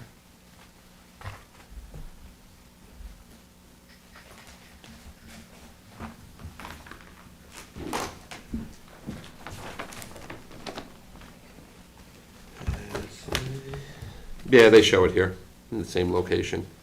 Can you get to it? Yes. It's right next to the, It has to be fenced in. it has to be properly fenced in, Yeah, so we're gonna fenced do in. that. Because I sure need that. Yeah, sure. And then the size of the parking spaces, I know, Tom, you're more of an expert on this, but a larger parking space size would be needed in that parking lot. There's a lot of people that come in with like bigger trucks and vans and things like that. Right, well, the truck loading area, is kind of its own separate. No, I mean the um, customer The base. regular parking, you have two options, either 9 by 20 or 10 by 18. Oh, and they did the larger, right? Yeah, I mean, That's great. well, there could be a mix in there. A lot of times it depends on how they're trying to configure parking, but those are the 180 square feet, basically, Yeah, a right. parking Okay. space. I think too, maybe what Kate is referring to is that landscapers going in, they now have a truck and like a horse wagon behind them. Yeah. So it's like double or triple the length. And even queuing in a gas station, it's problematic. So maybe going forward, we need to look at parking spaces in parking lots and dedicate 2 for extra long spaces. Yeah. I mean, Or I don't pull know. in, yeah, I mean, Yeah. generally, those folks end up on street parking, Yeah. which you can Right, pull yeah. in and pull out. But even if you have like an F-250 or something, like, it's gonna be a wider and a longer vehicle than a sedan, right? Well, Like- I personally kind of Get a smaller encourage people to truck. do 10 by 18, because I Yeah. think the width now, a lot of, again, the trucks and a lot of people have pickup Mhm. trucks, I think you need that The little extra length. width, so you're not dinging the doors and the cars next to you. So it's 10, 18, or 10, 20? Or nine- it's either nine- 10 by 9, 20 18 or by- 9 by 20. Or So 9 a by little longer 20. and thinner, or a little shorter and wider, and I happen to go for the shorter and wider. So shorter, wider, but what about these, I mean, we're not even taking them into consideration. Right, These, that are like tractor trailers. right, and that's why I think they And- generally are just accommodated on On the street. street. I mean, in Or they reality, just those take up- coming in the they take park. up- Or on and things like good that, they ground probably and can't get it's- around. If you, It's probably if you fine. pull into a space Or like they that, go- you're gonna have to back out of a space like Yeah. that. So it's really hard to accommodate those kind of vehicles Yeah. on whether it's angle parking or straight head in parking, it's really hard to Maybe accommodate we those can look kind at of it at vehicles. another time and have a discussion about that. Mhm. Right, yeah. Great. Before I actually even get to a resolution, because I want to see if the applicant is here. Oh, by Zoom? Yeah. Kevin, is anybody here for this one? They're raising their hands? What was the name? Aurelia? Aurelia. right? Aurelia? by that name? Well, is that, can you see if there's anybody here for this one? Hampton 6 is the name.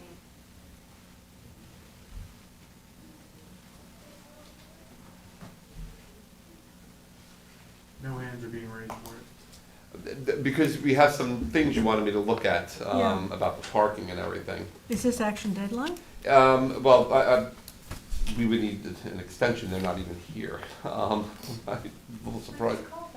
Yeah, let me, we could come back to it if we need to. Okay. And I'll deal with that. So no action on this right No, now? no, when I come back. And we would need an extension? Yeah, I'm gonna give them a ring right now. The next one is Howard Irrevocable Living Trust. That's actually just gonna be an extension until February 22nd, 2024. Motion. Motion by Second. Dennis, second by Kate, all in favor? Aye. Opposed, abstentions, 7 in favor. And to let the board know, 13 and 14 are off the agenda. That's 911 Flanders and 1030 and 1088 Noyak Path. That's correct. Okay. So, Claire, you're back up? Let me go get in touch. I heard something, you wanna look at it? Yeah.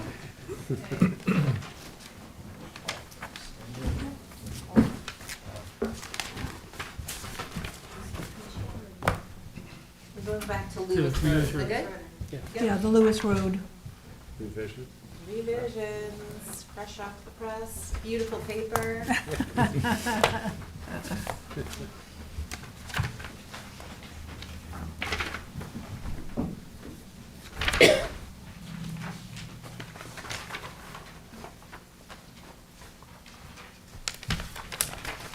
Oh, it is nice paper. It is. Very smooth.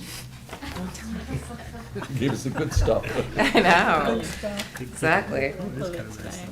So what I did is I added 1, 2, 3, 4, 5, a fifth whereas, and I specifically called out those two areas, and I double checked and I referenced their names. RV 9 and 10 will be revegetated due to invasive species removal, and on the plans themselves actually lists the species, like Japanese knotweed and the other species, they're all right on the plans. And then I just added the condition related to, prior to the issuance of maintenance bond, I'm sorry, CO, a maintenance bond will be required, so that was the new 3 on that. Are the maintenance bonds only 2 years? It depends on the species, I mean, when we did Parish Art Museum, we did 5. Yeah, so I think this, because it's such a massive project, we should make it a much longer We could, maintenance bond. we could, Change it to 5? we could, Yep, yeah. It's either run 2 or 5, depending on the scope right. of the I project. put 5. Yeah, if they have a problem, we can always amend this. Okay, that's Good with great. that. Thank you for doing this, Claire. Not a problem. Any other Make a questions? Motion by Kate, second by Gloria, and all in favor? Aye. Opposed, abstentions, 7 in favor. And then I guess I'll just continue my thing. So you've got 104 Montauk Highway? Yes. And that's just setting a, rescheduling a public hearing. Right. In the last hearing, they had not done the affidavit correctly for the Oh, right, right, hearing. Right, And so we're just rescheduling this, the next available meeting, which I believe is 3/14, March now, right? 3/14 according to. my 3/14, notes. yeah. That's what I have, yep. Okay, so we're rescheduling this pre-submission conference to March 14, 2024. Motion by Kate, Second. second by Craig, all in favor? Right. Aye. Opposed, abstentions, 7 in favor. And my next one is a new project. Yes. Called Atlantic Hotel. It's on County Road 39. So let me put up the aerial and then I'll give you some plans. The applicant's representative is here too. I'm sure you might have some questions.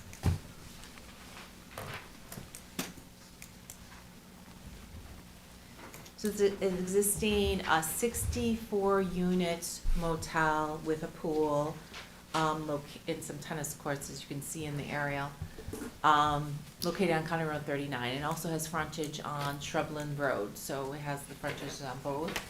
The proposal as I understand it, is to demolish the existing buildings and create like little motel units, more like attached cottages on the site, keeping the same number of the units, 64 is what they're going for on the property. So this would be to, my proposal is to set a pre-submission conference, but maybe for March 28th, and possibly have a work session with the applicant on the 14th to get Perfect. an understanding of the scope of the project. I just want to show you the plans, so. This says less rooms, Claire, 53 room. Yeah, it was like a moving target.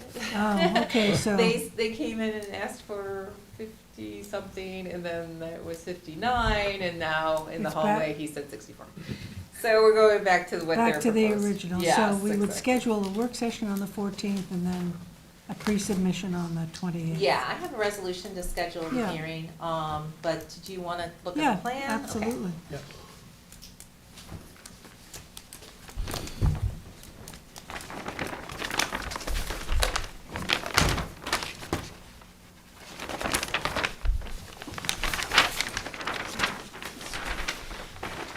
So it's more like this Campus style.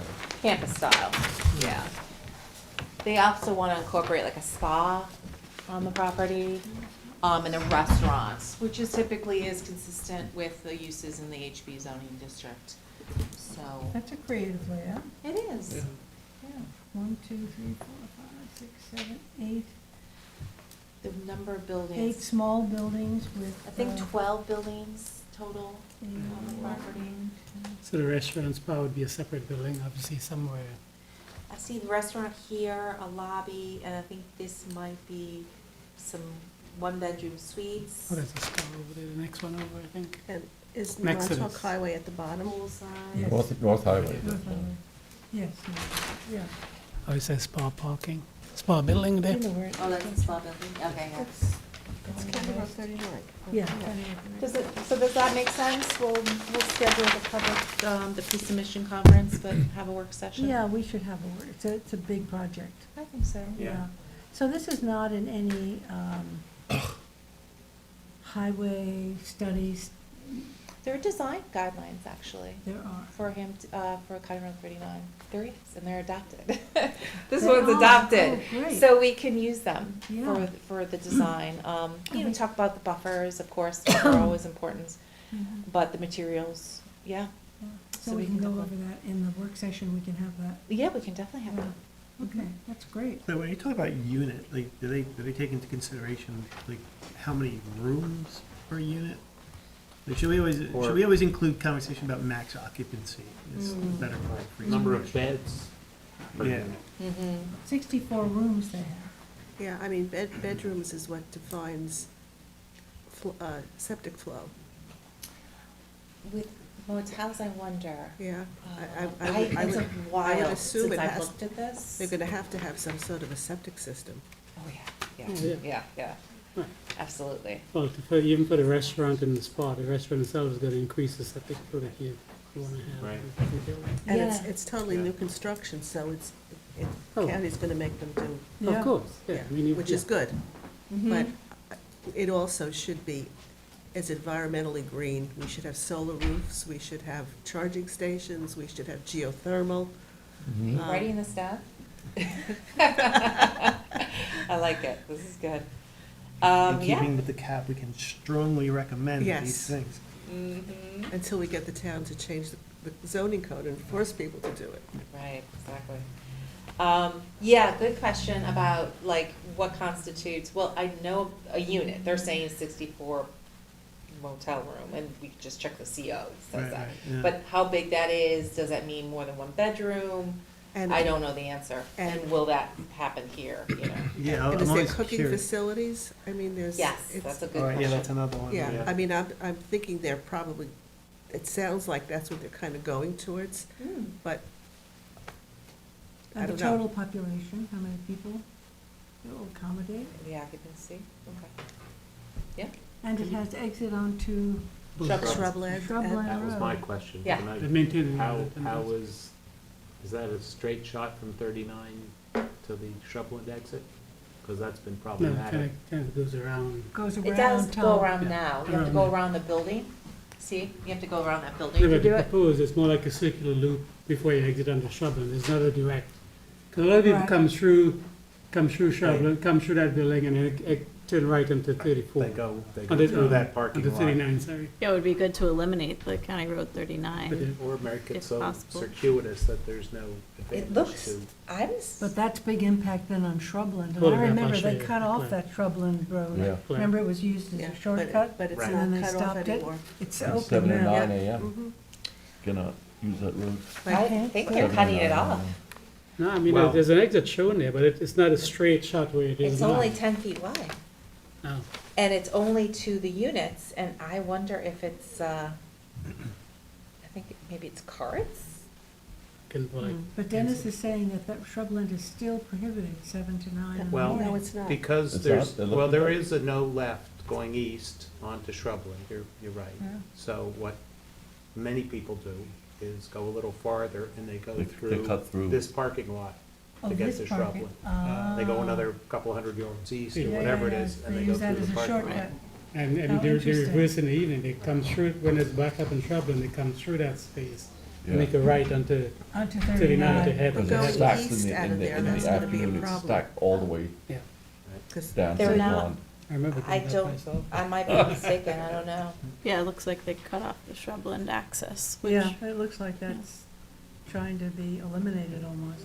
So we are gonna have a work session. Yes. Yes. So that's, so Save traffic, all We have lots of questions. traffic patterns. Who is representing this? Now I see. For the record,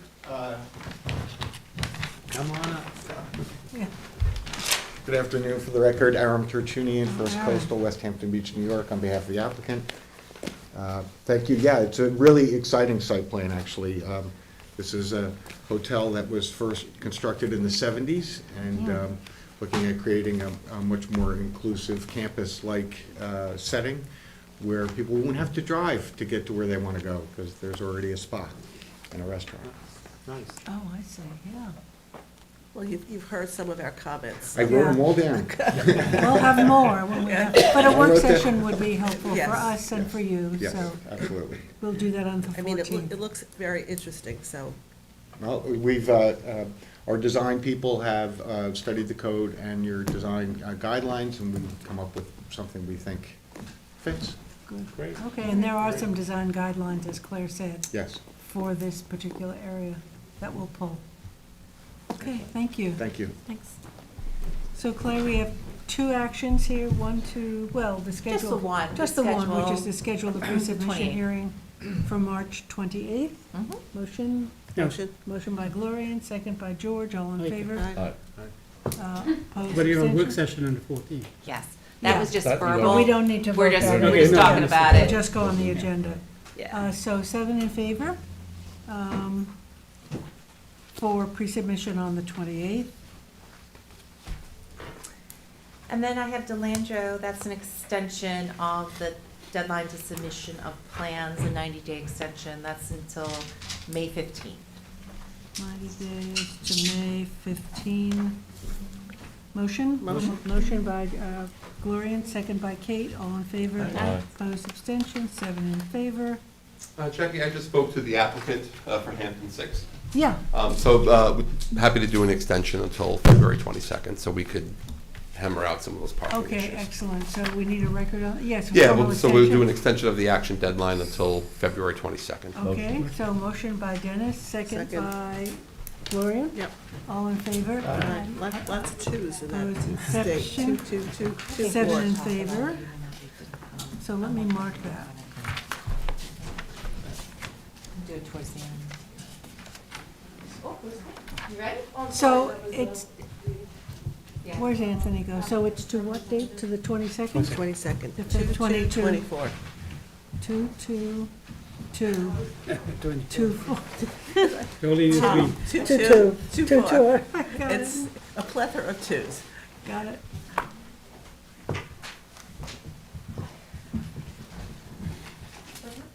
That he's not gonna come in? He had to leave. He stayed as long as he could. Oh, okay. Thank you.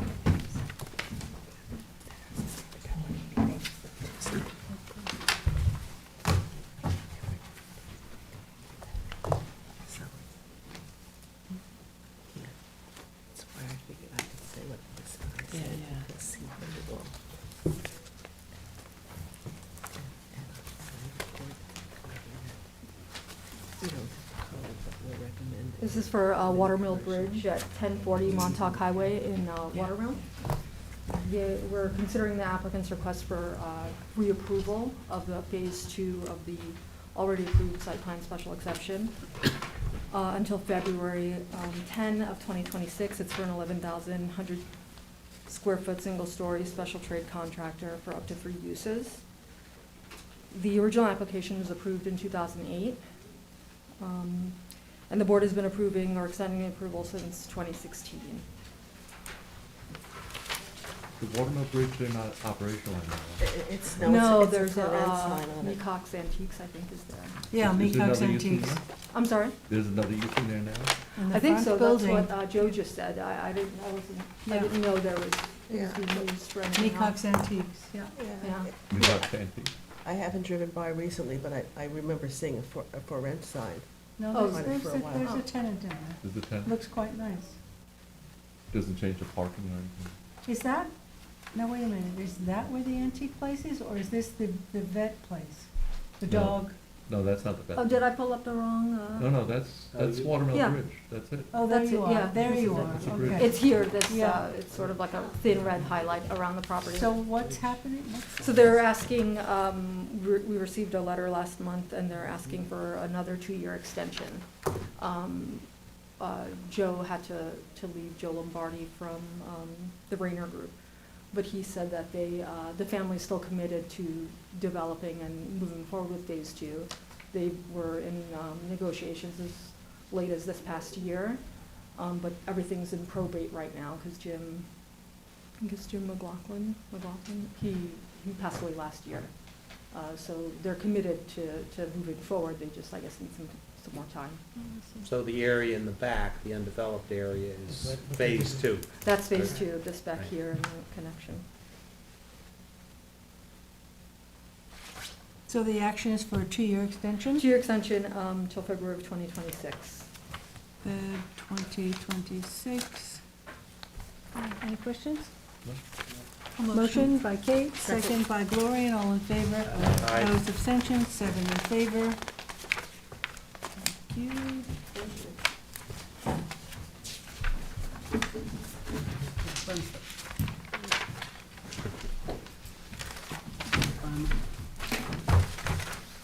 So, the next item, I think, because we're skipping, right, 13, 14 are off. So 15 is Oceanside, number 406. Just to keep you, up to speed on this, there was a public hearing, back in October 12th, and it was closed with a 30-day written comment period. So I'm bringing it back for extension for 2 reasons. One, to discuss the merits of the application and see how you want to proceed. And secondly, the applicant submitted back in December, which I received in January, a request to the town attorney for some clearing associated with the proposal. And the correct form for that would be you, because they're in the process, the approval process. So I wanted to bring that to your attention. Is that for a And test well or? no, associated with the subdivision. Clearing associated with the Associated with the with the old subdivision. file map approval, I'm sorry. He requested of the town attorney's office for clearing, which is, We haven't approved anything. no, I Correct. know, That's so why we Claire have is to saying sign. it's not the Yeah, but appropriate. Yeah, they correctly, the town attorney's office gave it to me to then bring to you. Okay. So originally, I was gonna bring this on January 25th, but the applicant couldn't make it, so now we're here for that discussion. So let me pull up this tax map number, so we have that. And basically, just wanna discuss the application, and how you wanna proceed with this application. And the applicant's representative is present, if you have questions for him.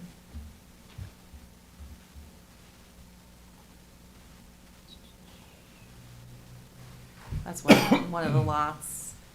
So basically, the application is to open an old file map, this portion of the old file map, the original portion that constitutes the entire thing. And let me put the layer on so you can see it.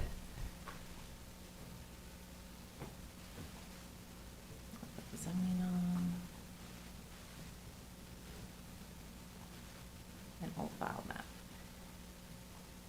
So the entire map extending from the railroad tracks down to Montauk Highway. It was known as Oceanside. And the portion on the north was opened. It did not include these lots. It was opened in the fact that they had done a subdivision on the property. And some of it was developed on the west side, and the portion to the east was purchased through CPF funds. And with that, the access to the south was extinguished. There is no road access to these lots, whether through old file maps or any other means. So the difference is that the applicant purchased or negotiated with this lot here. It is located, I don't know, I'm sorry, this is so tiny, but I'll zoom in.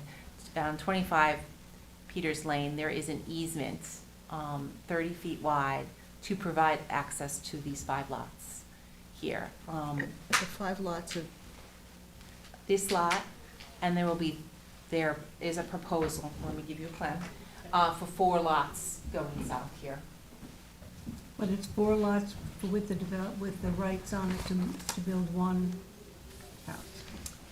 No, A total of 5 lots. When you 5 open this buildable subdivision, there will be 5 buildable lots.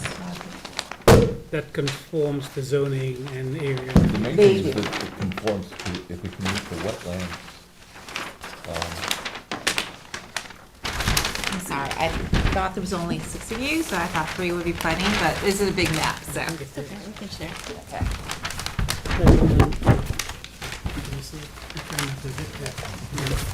It's a big one, Jackie.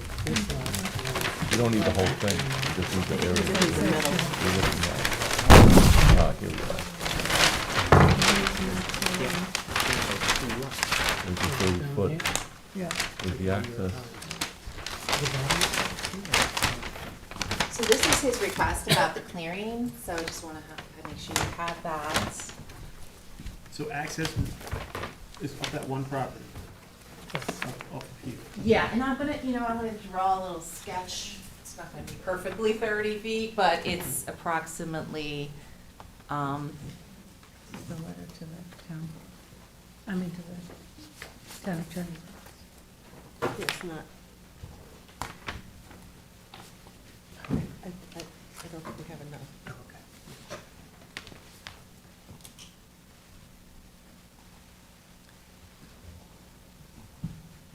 so it would be like this approximately. That would be it. I made it purple. And theoretically, that homeowner is aware of the easement?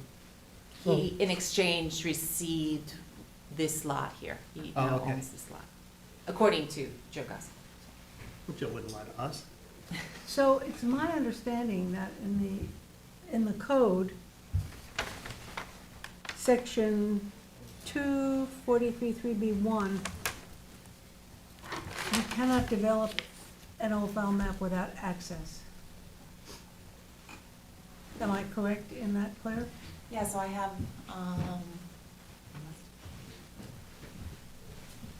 so I took that portion, but we can take it the whole, I can put the whole code up, but I have copies here. I just marked the copy, I think I don't, because I thought there was only 6. So I think I only have 7. But I can pull up the code right here if you want. Maybe Kristen can make a copy. We'll see. Can you make a copy? I have them. You have one? You can share one. Okay, all right, For now. thank you. No, we're good. Yours, Claire. So basically, it says the standards for developing, your standards when you develop an old file map, and to the standards that stick up to me, there's many of them, there's probably 8 or 9 described, is the streets, access, opening, and then the other one is the environmental considerations. Can I just read this? Sure. So I just made that note in the side that there's no street access, no that there is access. an easement being provided. But that's not street access. But wasn't there, how was it? Well, I was gonna, go. Didn't the town there was access here to the streets and the town I extinguished. mean, the it. history of this, as I remember, there was also, Yep, go when they ahead. developed the old file map, they did provide access to these lots, and it was extinguished when the town purchased those lots, but they didn't leave access to these lots. They How did did that not. happen? What are the dates that we're looking at? So let me pull that up, because I do have that. 2023. So the subdivision map was filed in 10. And I can definitely pull that up because it's right here. So let me do that. I think the name was Todaldi, but it may have been something else. So let me just look that up too. So Oakland Farms. Open up. Yeah. Right. So it's multiple maps here. Let me close this. That's the west side, I think. That is the west side, yeah. That's the north side. Most of the development's on the Here you west go, side, coming up here, yeah. And this is it. That's Yeah, the because east the side. town bought the east side. after they was developed. Can you zoom in on We that opened portion those where there's lots on access? the So they were east side. taking access off Peters Lane anyway, right? They were taking off access from Peters Lane onto this old file map, yep. And that was 2010. This is 2010, and so here is where it did touch that north lot, what is known as the fifth lot on that plan. And that was purchased from the town of Southampton. In 20, What? Town purchased that? Yeah, so for CPF. They purchased all those lots on that side, right? But they were Yep. lots, they were building lots, right?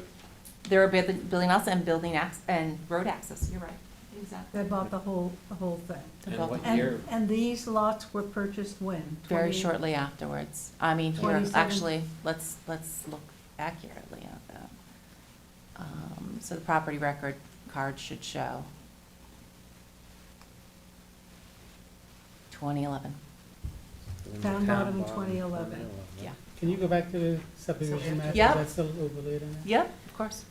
So the road, and if you, can you zoom in where that road access was gonna be? Mm-hmm. Just a little bit? Sure. Maybe one more time. Okay, that's good. So the road access at Kathy's Way, was that over a paper road? I'm guessing it was a paper road? It's Old At Felt the Map subdivision? Road. Oh, you mean to the north? No, right here, where it was coming on to Peters Lane, was that an old file map paper road? Oh, that's a good question. Do you want me to put an overlay on I'm it? just curious, how that. Hold on, let me see if I can put an So it's overlay shown on there this. too, though. But this is shown, yeah, hold on. If I look at the That historic looks like what, maps? that's look like where Kathy's Way is gonna be. No, it was a lot. Oh. It was lot 20, it was 25. See? Lilco. It does say local, yeah. So you use Surplus that as a property road. from local? I don't know. That's Pull out from there. Yeah, That's interesting, okay. Or it could be LIL Company. Oh, that too. Yeah. but yeah, did they own it? I don't know. And that's So still. that looks further up the plane. Can you zoom out a little bit more because it's, see? No, you can see the overlay on it Yeah. now. Right. It's exactly it. Where it is. Like I keep it on it, so I'm keeping it on, and if you zoom Yeah, out, that- you can that's see the what we road, did, yeah. Use and the then you map. zoom in, Mhm. it's the property. And this is still north of the lots we're talking about. Correct. So the town bought them in 2011, 11. and. Subdivided in 2010 and purchased in 2011. Right, but that, And those when are did Mr. incorporated Gaza into, purchase his? into the lots, I think. As far as I can tell, his earliest purchase was 2013. 2000, after the town bought all this. Mhm. But he would have a right to use it as ascending parcels. Correct. Yeah. Do we want to look at the environmental issues here, the flooding of Aspetuck Creek? Yeah, I think that's something important to look at. Yeah, I don't know if you can tell. but I remember way back GIS. then, it was in a high flood zone. It's They, not, maybe we created the lots directly north of there.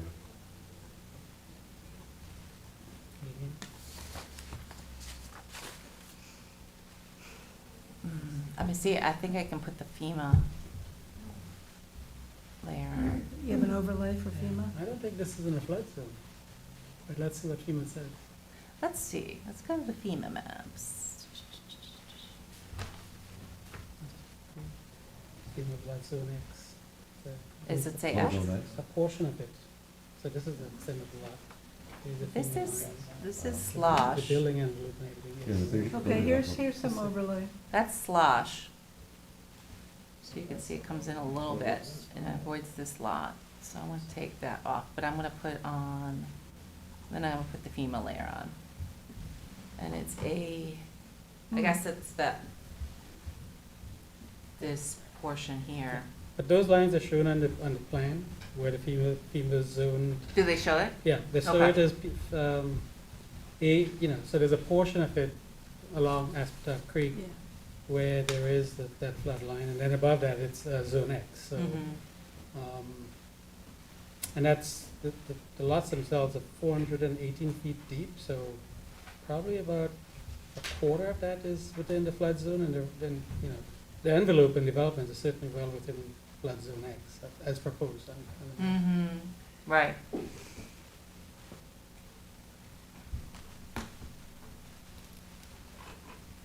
So there are two issues here, access, which the code requires, and the environmental issues. Claire, do you know what that little kind of gap that runs across there is? I don't. Little space? I Like, don't. I divides the, I think I need to properties. look. I think I need to look at the old file maps to see if this was two Connecting file roads? some maps. kind of old access, yeah, I don't know. like from the other side of the creek. Yeah. So you have to build a bridge? Kayak. You would if you wanted. Right. Right. It's not really a, Yeah, I'm gonna find out. I was interested too, Yeah. to see why there's a separation. It's like, what it is basically showing is that this portion isn't the old file map. Right, like, what is it? But it's very easy to check the original old file map to see if it lines up, so Right. it might just be a line. Well, I think you did, when you had the old file map and you flashed it off, and we saw the line. Actually, No? that's just our old maps. It's not the old file map. Okay. The old file map, well, hold on a second. Could have been for a bridge in horse and buggy days. Yeah. Not now, boy, that creek is rising.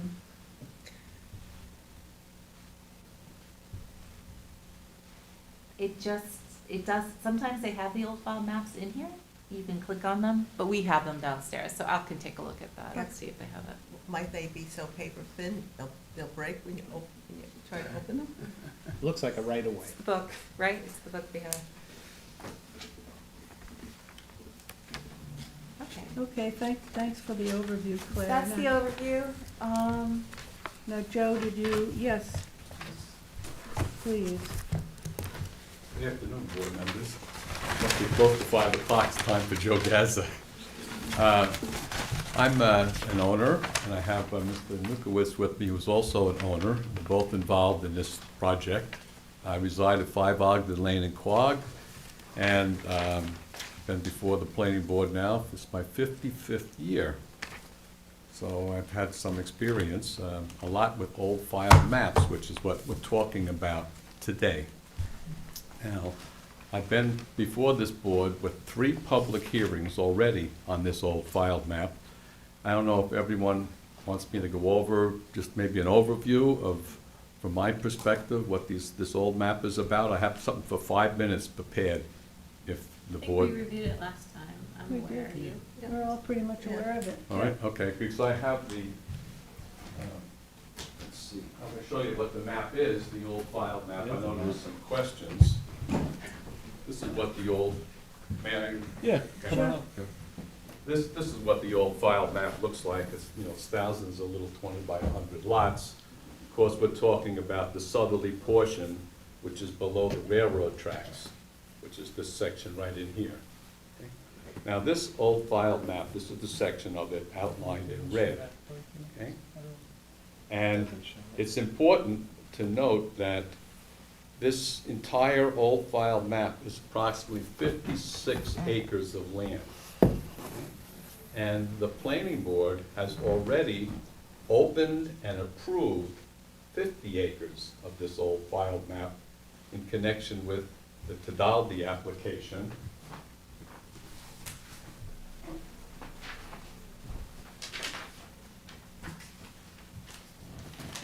Oh, they're where? They just looked at that. Well, I just have a copy with a little color coding, just to bring some perspective to this.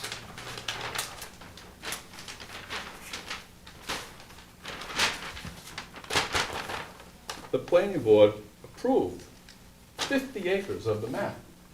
Now, the planning board left off 6 acres in the southeast corner of the map, because that wasn't owned by Mr. Tadaldi, and of course he couldn't make an application on property he didn't own. It was actually owned by 5 people. And over the course of the last 11 years, I purchased from those 5 people, and I became the owner of the 6 acres shown in orange of the 56-acre map. So it's not like I'm asking to open up a development section that's never been opened. It was a 56-acre map, 50 acres was opened. It was not open. You treated it like a subdivision. It was a subdivision. It was I not remember a that file way map. back. Yeah, Yeah. but it was old filed map. It was owned by Met Property, it was opened as a subdivision, as far as I am aware. Dave would know best, of course, he handled the I think I application. discussed it with Dave, and he said exactly the same thing. Well, given the sequence of events, it seems like they put it as a subdivision so they could give Mr. Tadaldi the correct price for the property through CPF, right? Portion of it. Right. Yeah. Mr. Tadaldi obtained 33 approved lots from the planning board in his 50 acres. He did 25% preservation of open space to get his map, an old file map. It was an old file map. I mean, I have the proof of it here. How Mr. Tadaldi escaped the rules of the planning board, I don't know. I wasn't involved at that time, okay? I do know that to the detriment of the 6 acres southerly portion of the map, Mr. Tadaldi's map eliminated any access to the lots in the area in West Hampton Beach. Cut it off, just disregarded. There were streets on the old filed map that connected into the lots in the development in the West Hampton Beach. Somehow that was eliminated, okay? Now, the planning board did provide in the Tadaldi map an alternate access way for this 6 acres, known as Kathy's Way. And I imagine that was their design to get into this 6 acres. They didn't want to cut it off and leave it landlocked. The planning board wouldn't do that. So they left an access route. Unfortunately, for me, the town, for community preservation, decided to buy these 6 Tadaldi lots, including Kathy's Way. And when they obtained the title to that, that eliminated my access. So I'm back to no access again. But you didn't own it then, But you- Joe. No, I've owned it since 2013. Yes, Yes, but and that that- happened in 2011, so that's what Claire told us. So therefore, you knew that that was sending parcels when you bought it. No, let's back up from sending parcels. I have 6 acres of land on an old filed map. That's what I have, okay? And some are sending and some are receiving. You can call it what you like, but it's 6 acres of old filed map lots. Now, because I lost my access, first through the actions of the planning board in connection with the Tadaldi map, second, because of the actions of the town board with the acquisition of Tadaldi lots, including the access road that the planning board provided to me, you left me in a box. What did I do? Enter the picture Mr. Nukowitz, who's here with us today, who is the owner of this acre and 1.1 acre parcel on Peters Lane. Okay? Mr. Nukowitz and I negotiated, and he gave me a 30-foot access easement through his property in exchange for a portion, about 3/4 of an acre of my 6 acres of land. We did a trade. That now puts about 5.5 acres, 5.25 acres of my land with access to Peters Lane. So I'm back in the game, so to speak. I now have a 30-foot access easement for all legal purposes. I have 5.5 acres of land on an old filed map that could be used for development or for development rights. It has both uses. I have already taken a portion, almost 2 acres of my 5.5 acres, shown in green, and I have taken the rights off of this. And I've not deeded, but I've given a conservation easement to the town so that they would have connection for property that the town owns to the north and to the south. I want to be flexible, I want to be reasonable. I'm asking for the 4 lots, and I'm preserving, by the surveyor's calculation, 69.7%. But you can't build there anyway, Joe. It's well- almost underwater. That's not true. And besides, it violates the code, 293-3B1. We'll I address mean, the you code. cannot have access seems like to old file maps without access. I mean, how many times? I have legal access, it's insured by Fidelity Title. You want to argue over access? Well, it's not a street system. You have. It's not. I have a What an 30-foot easement. right-of-way to a public Right, street. This indicates a Yeah. street system. You don't have that. So I have we a really right-of-way. You know, we can't We even can't consider it. entertain it, right. It's not part of the code. I have 4 examples of the planning board's approval of subdivisions on the same type of access. And I submitted them to the board, and Claire has Old them. file map? No, but Okay, parcels, I will look at them. I will definitely look at them. you have subdivided land off of right-of-ways. You I'm don't? just reading Reading the code. the code. Well, That's the job. I have 4 that I signed up examples, for. okay? I will address that. Okay? However, the 4 lots that I'm proposing, they are way above your floodplain levels. I'm at 18 feet to water. I'm setting, the proposed building envelope is 200 feet from the wetlands. This has already been approved by the New York State DEC and the Town Conservation Board for the line of wetlands, so I can maintain. It's the 4 years old. It would need to be verified also. It didn't expire until last month, and Well, with climate change, this land has Right now, high tides.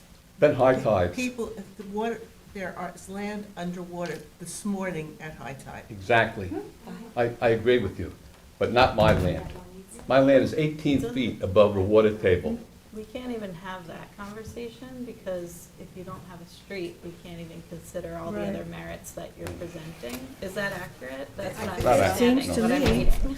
The Seems to planning me. board, Seems like we're gonna talk in circles I'm We've about been different talking in down. circles merits. for days on this.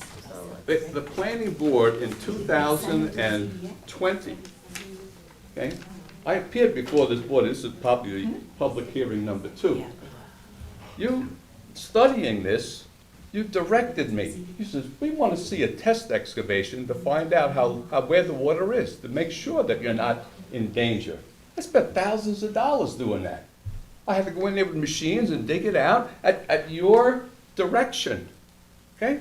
And to find and to prove that I have adequate depth to groundwater. I'm not in a flood, I'm above the flood zone. The flood zone lines are shown on the survey. You can see them, I'm way above those. Well, if the access issue is the only issue, I will address that. But to get past this floodplain issue, it's right on the survey. Well, they're environmentally sensitive pieces. You got the Aspertuck Creek that is critical, and you have climate situations now where you have higher rising levels of creeks and waterways, and so it's, as far as I'm concerned, they're environmental in danger. Well, I'm at 200-foot setback. I mean, That's the key thing, can you comply with the wetlands? I'm complying with it, and I have the authorization, although it just expired, from Town Conservation Board, because I meet the code. This map meets all code requirements, except the access, which we can discuss later, and I'll do more research on. But that's critical. I mean, Okay, is that the only issue? No, No. But we have to get past that issue to discuss the other issue. That's the key to the first door. right, Yes, then the second door is the environmental issues. right. So Joe, you're hearing concerns here, so you continue to press forward with it. And Claire, I don't know what our action is. I mean, There's no action There's today. no I action. wanted to hear There's a the request for board. clearing. Can I? There is, and I I think would hearing, propose we deny it's that. It's not- premature. You can't even consider it. Yeah, it's premature. It's a legal issue. I think it's legal, yeah. So- Does a 30-foot constitute legal access? And given the history of this Weigh in parcel, on that right now, but that's certainly It just something gets perhaps somebody needs to but I, interpret first. but I Yeah. think what I'd also like to you to pursue, what I'd also like, It's not zoning.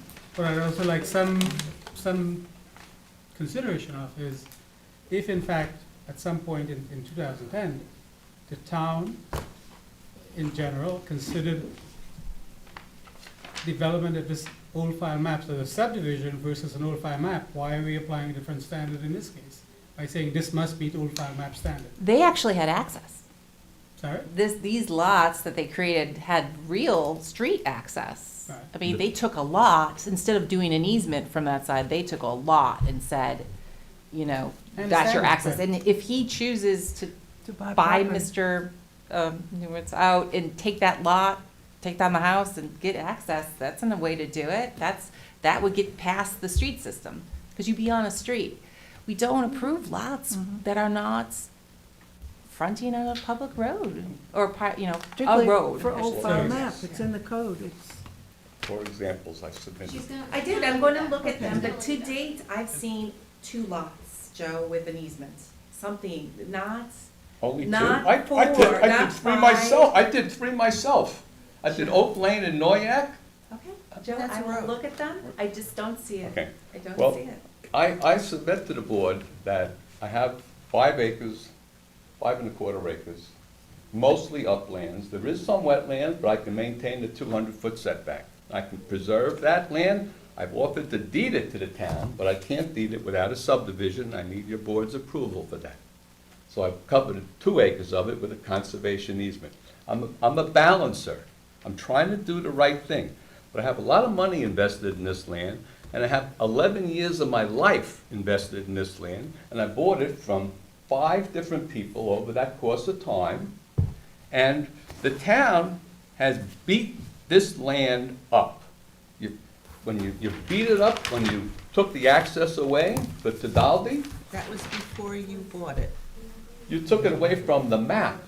Yeah. You But took it not- away from the but- map. but not- correct. And you know what the code says? If you read section 243, 3B1, it says, after a public hearing, the board shall, my glasses on here,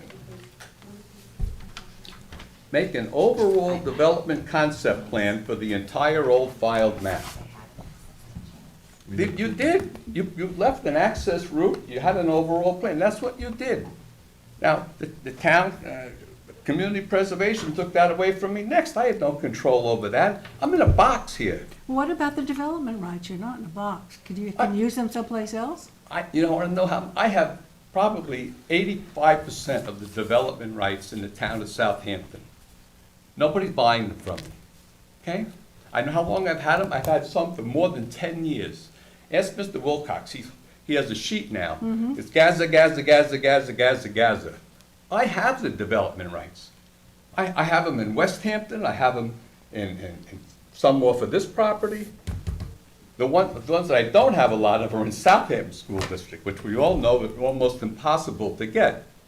Now, if the board wants to allow me to use development rights from here in Southampton, I would consider that. Not the 50% rule. Sorry. I think you're The talking to the wrong 100% board rule. now. I'm going off track. You're talking to the wrong board about that. Yeah, well, You know, you can't. We don't have that tool. Right. And I've been down this road already. Yep. And the Board of Appeals told me no. But Joe, you know we're procedural here, and you're asking us to leapfrog, right? Well, I'm asking for consideration under 243-3B1, where it says you, not must, but you will go through an old filed map. Got it right here. What does this say? What does B1 say? I don't have my Just what you code. said, compatible with the master plan, the article including the street system, grading, surface water drainage, land parcelization. So there's no street system. I have, a street is broadly defined. I don't think an easement is a street. Well, by well, code. I guess we could argue that point. Well, Council? I'm sorry. We're not Is gonna an have- easement, is She's an gonna give us easement the answer whether a it's a street. But if you But have yeah, access, I'm not gonna wait on that at the moment. Sure, yeah. I So mean, that's it is a a question. legal interest in property that is giving you access for however long it lasts. I don't know the terms of it, I don't know what can go under that, there's a million questions, and I don't know whether or not we have precedent where we have accepted that as your access point singularly, particularly for a 5 lot, you're asking for 5 lots? Yes. Yeah. The easement has been provided. You have it, the copy, a certified copy from the county clerk. It's for all legal purposes in perpetuity. So it can answer some of those questions right away It for you. provides access. I don't know if it Access. provides sufficient access to account for a streetway system, a street system within a subdivision. So there's a lot of the question of today, from what I understood from how Claire introduced this, which we all have looked at this many times, is can you start clearing for a non-existent subdivision? The answer is no. No. I would propose Right. the answer is no. There's no clearance. Like, and when you have the answers to some of these other questions, the access, we can consider this again with appropriate access and answer all the other questions. Well, I did But I submit think for today, 4 examples of where exact scenario. And they'll look at it. It's not up for, Right. it's not up for an action today. It This is is not. a discussion, so there's Okay. no It's deliberation. okay. is there an opportunity Right, to secure actual fee title to that strip? I'll have to discuss that with Mr. Nukowitz. Because that would solve the problem. There'll be a subdivision. It would No, make it his wouldn't. lot No, it wouldn't. smaller. His lot is But he's got 40,000 access, he's square got feet. an area on the, toward the wetlands that could be A an swap? exchange, a Yeah, swap. that could be. May I introduce Mr. Nukowitz to the board? You did. Mr. Nukowitz, come on up. Maybe you should ask him these questions because, well, I think if Well, you that's work not, on it that's with between you Claire and he. council, then. It's Well- not between the planning board and he. you raised the question whether he might be amenable So that towards. is no. I didn't ask that. I mean, that's between, the negotiation between I would discuss it the with two John. of you. I'm Mark Newquist. It's not with the planning board. It's a private negotiation. Is that the direction of the board? That I No. need more than 30 feet of access? I don't No. think we're giving you that direction. I think we're saying, we will look at your 4 examples, Claire will look at that, and our And Claire and I attorney will get together. And we'll council review- will. will look Right. at, Joe, are there any other lots in this section that you do not own? I thought I heard mention of 5 lots at one He's point. looking to make 5 lots. The Well, I Don heard had. 4 and 5, I think, and I'm just wondering, are Well, there? 5, This- lot 1 is being given to. So, There's 4 I'm proposing and 1 for Mr. It's still 5 Nukowitz. lots, yeah. right, so there would be, in addition to your 4, there's a 5th lot that would also most likely be proposed to be developed. But Mr. Nukowitz owns the property adjacent to it. Right. So But that's still a developable lot, separate developable lot. Right. if we get approval from the I planning understand. board Still under old proposing. file map And I know regulations. you can't speak to his intentions, but if there's 5 lots If now you approved, approve they it, are, Buildable. That Yeah. they're approving, if you approve Yeah. 5, they are buildable. right, so Okay. you're In your not, world. it's not just 4, it's 5. 5, right. Yes. Okay, so I think we've discussed it. This is good, thank you. yeah. I appreciate it. It's not easy, but, Okay. It's a difficult one, and I will look into and work with Claire on other actions of the board with subdivision off of easements. I'm just concerned that we landlocked this property. I don't know how that happened. How did that Right. happen? We do abandonments all the time. Well, I mean, there was The access. CPF just comes and swoops in and landlocks the park. We didn't landlock it. Well, you landlocked it with the doggy. You It took never a, actually had access, did it? Yeah, the road, there was a road that Can't goes come down. down. No, you gave them the road. They didn't have a road I before thought that was that. an old Cloud Map road. No, I don't think so.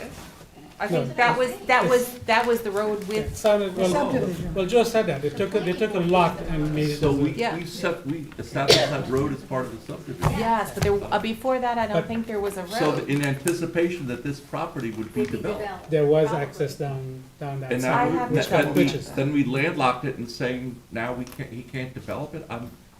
He bought it after the map, Dennis. That's my You know, he knew what he was buying. But that's, I That's don't not think wild that's, west, sir. I think that's, I don't think that's relevant, really. Yeah, It's I don't think very either. relevant. Just Buyer 'cause you were late to beware. the game, what about the 5 people who own the property?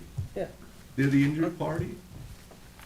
you provided me access. You knew it, you knew I needed access. You- Joe, please, I think we've said enough. please. It's the. Thank you, The horse thank that- you, Not and you, I, but I think the access was we provided to will those talk, lots. and So we will put this back on with some, focus report on Monday when the issue. Great. Thank you for Thank the you. time, Thank again. you. Thank you for coming in. Thank you. Sorry it's so long and so many years, but we will resolve it. 4:30, You can go now. You waited for Joe. Come on, Dennis. Actually, I He was Oh, so you did. He was so involved, I had to remind him You it's 4:30. did. Claire, do we want to do the secret before we do the town board? Oh, we could do that, I think it's easy, the apprentice secret, sure. Yes?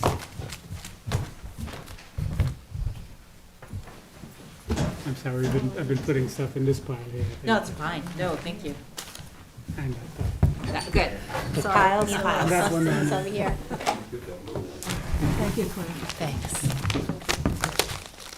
yes, thank you. You guys are not thinking about food. All right. Couple of these to get through the rest of the day.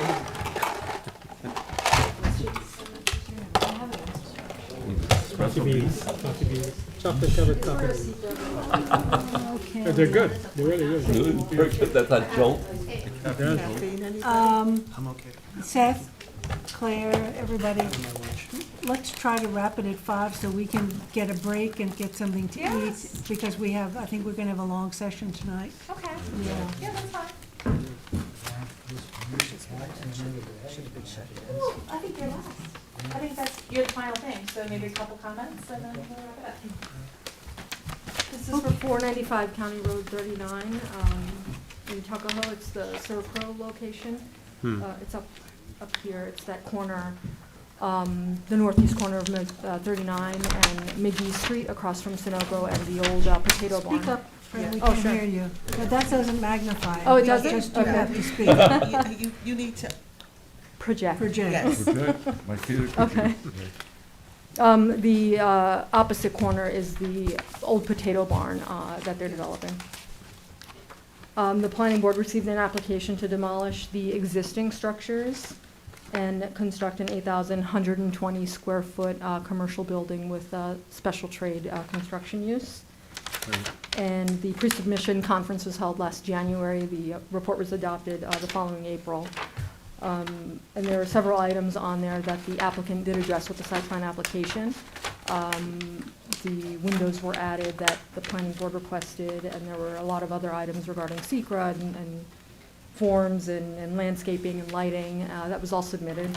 There were a couple items that were either not addressed or not fully demonstrated. When I was looking at the elevations of the building, it wasn't called out, the height wasn't called out, and it was borderline potentially on the pyramid law envelope. But the applicant says it's in conformity, so they just need to demonstrate that. The parking was not addressed. They're under by a few spaces, but the applicant is willing to provide that, and I've been working with them.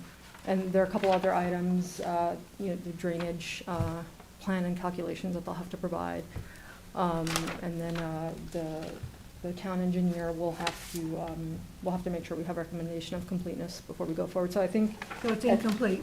It's incomplete. At this stage, it's a little premature to do secret coordination, and they're hoping to get everything together so they can resubmit in early March. And so hopefully we'll look at it again for secret coordination at that point. And I have it all summarized on the checklist for the applicant as well. It's in the packet dated yesterday with everything that they'll have to address. But the items that referencing completeness are the few that I touched on. Yeah, you have that list. Everything else is just sort of, they'll have to get to at some point, but I'll provide it anyway. So our action is to deem it incomplete. Okay. The Motion? applicant is here if anyone has questions, by the way. Consider it when it's complete. That's Yes, right. yeah. So motion to deem it by Motion. Kate, second by Dennis, all in favor. Aye. Opposed, abstentions, 7 in favor. And you'll get that information to Pam, what she needs. Thank you. I just want to acknowledge the signed plans, 18, 917 West Main, and number 19 Bartlett Tree Experts. I think there was a They walk-on, Claire? have been signed. Yeah, the walk-on is East Quogue Mobile Home Park, and it's right here. Okay, So they're just the top one, so 6 signatures. okay. A signature. So acknowledge for signature. Mhm. So now we can talk about the town board climate action plan. Seth, if you could, Fantastic. Okay. I sent out some discussion notes. I'm not sure if you did. you got them in time. I've highlighted in bold some action items that I thought we could discuss, so a little change of ambiance here. I would love to hear some enabling code and some great recommendations to pass along to the town board. Did you not submit a list of, a recap of what we had recommended? I put a resolution together of Do you have recommendations. It should have been in the agenda. If it wasn't, I have one copy. I don't unfortunately have. I didn't see it in your attachments that you sent out, It's not the in. resolution. There was reference to it, but I, There this was is, reference to it, but you haven't seen it. Well, you'll have another crack at it. I'll make sure to send it along. Yeah, because I didn't recognize some of those recommendations that, I don't know that we made them or that you added them, so. No, I took the You took notes copious and notes. passed them along for editing, okay. to be sharpened up. But you don't have that now. I don't have copies now. I thought it had been Okay. sent out with the. So what do you want to go over So, now is, yeah, so we looked at sustainable design and Do land you use want me to planning. print out what was in the packet? Is that what you're saying? yeah, we it's don't have it. The resolution, yeah, let me see if If you I, have one copy, maybe you can get the Oh, speaking no, copy. I'll just print it out. If it's in the packet of the resolution, is that it? yeah, that's what I Oh, have. I got it. Is that So we had looked on the 11th at sustainable design and land use planning, which is a catch-all, honestly, for many of the action items throughout the climate action plan. But some of the things I thought that we hadn't had a chance to discuss were carbon sequestration. Quickly, I brought that one up because it is the largest, we need to set aside 88 billion metric tons of carbon or their equivalents through the carbon sequestration priority area. So it's a gigantic area. I thought you would like to weigh in. Basically, it's about vegetation, maintaining the vegetation we have, and looking for future carbon sinks and alternate forms of carbon sequestration. Go ahead, sorry. Just because that's happened, I'm sorry I wasn't here on the 11th. That was a meeting I really wanted to make, but COVID called instead, so I didn't make it. But the first one you have on your action items, Yeah. conduct a townwide tree inventory. Yes. If that was an item that was discussed, because my question is, okay, what do you do, how do you do a tree inventory? What are you inventorying? I mean, to me, that would sound extremely ambitious. Thank you, that's a Yeah. good word. Absolutely. I mean, I quite honestly want to hear from you guys. My understanding is that they would be species of importance, and we would be looking at species that are viable carbon sinks. Basically, it reminds me of large trees on a parcel that you would want to set those aside, perhaps during the when the trees are identified on a parcel, that they would be Instead of just trees, they would be species and sizes specific? I think we've been saying for a long time that we need something limiting clear cutting in the non-APOD. Yes. Absolutely. And In And I know Michelangelo Mhm.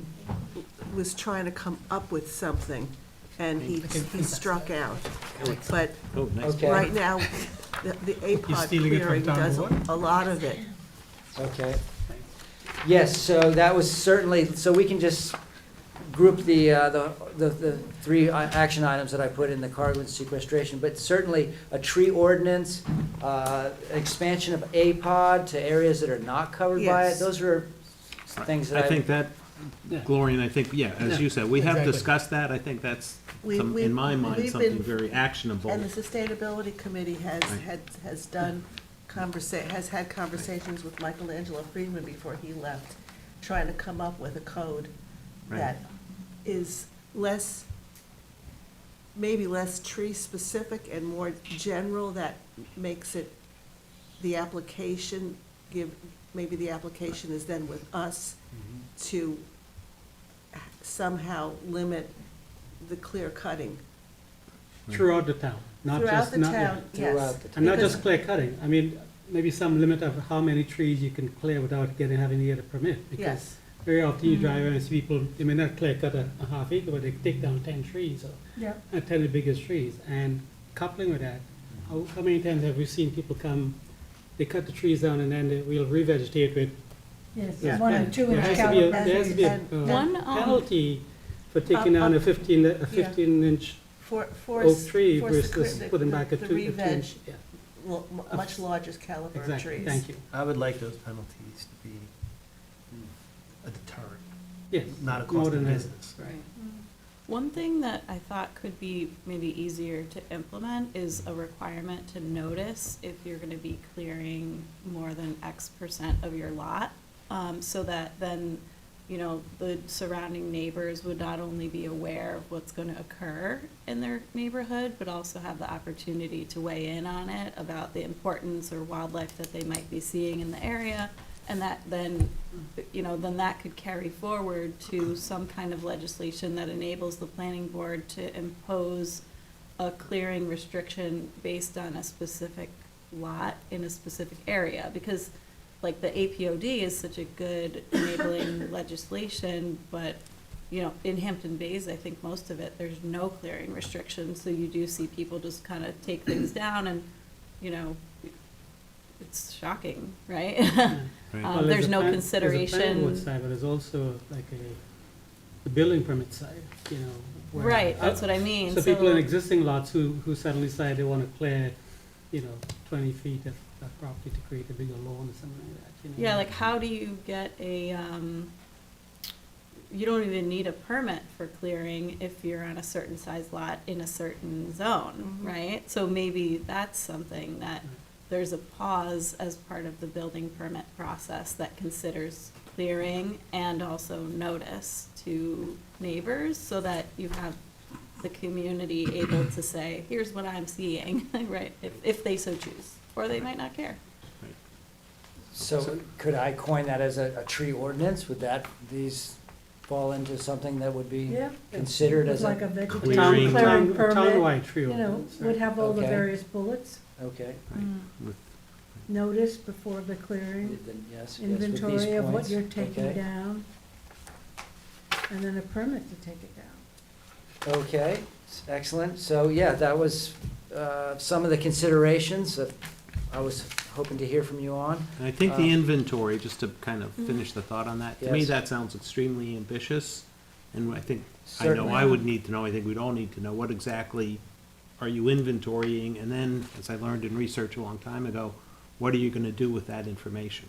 I mean, is it public property, is it private property, is it all property? Exactly. You know, it's a big town. Could also And is it an do- accurate Yeah. inventory? It's an accurate, And then trees die. right, and what are you gonna do with it? Absolutely. Right, right. More of a blanket thing that could be implemented, so we have the APOD to protect the aquifer.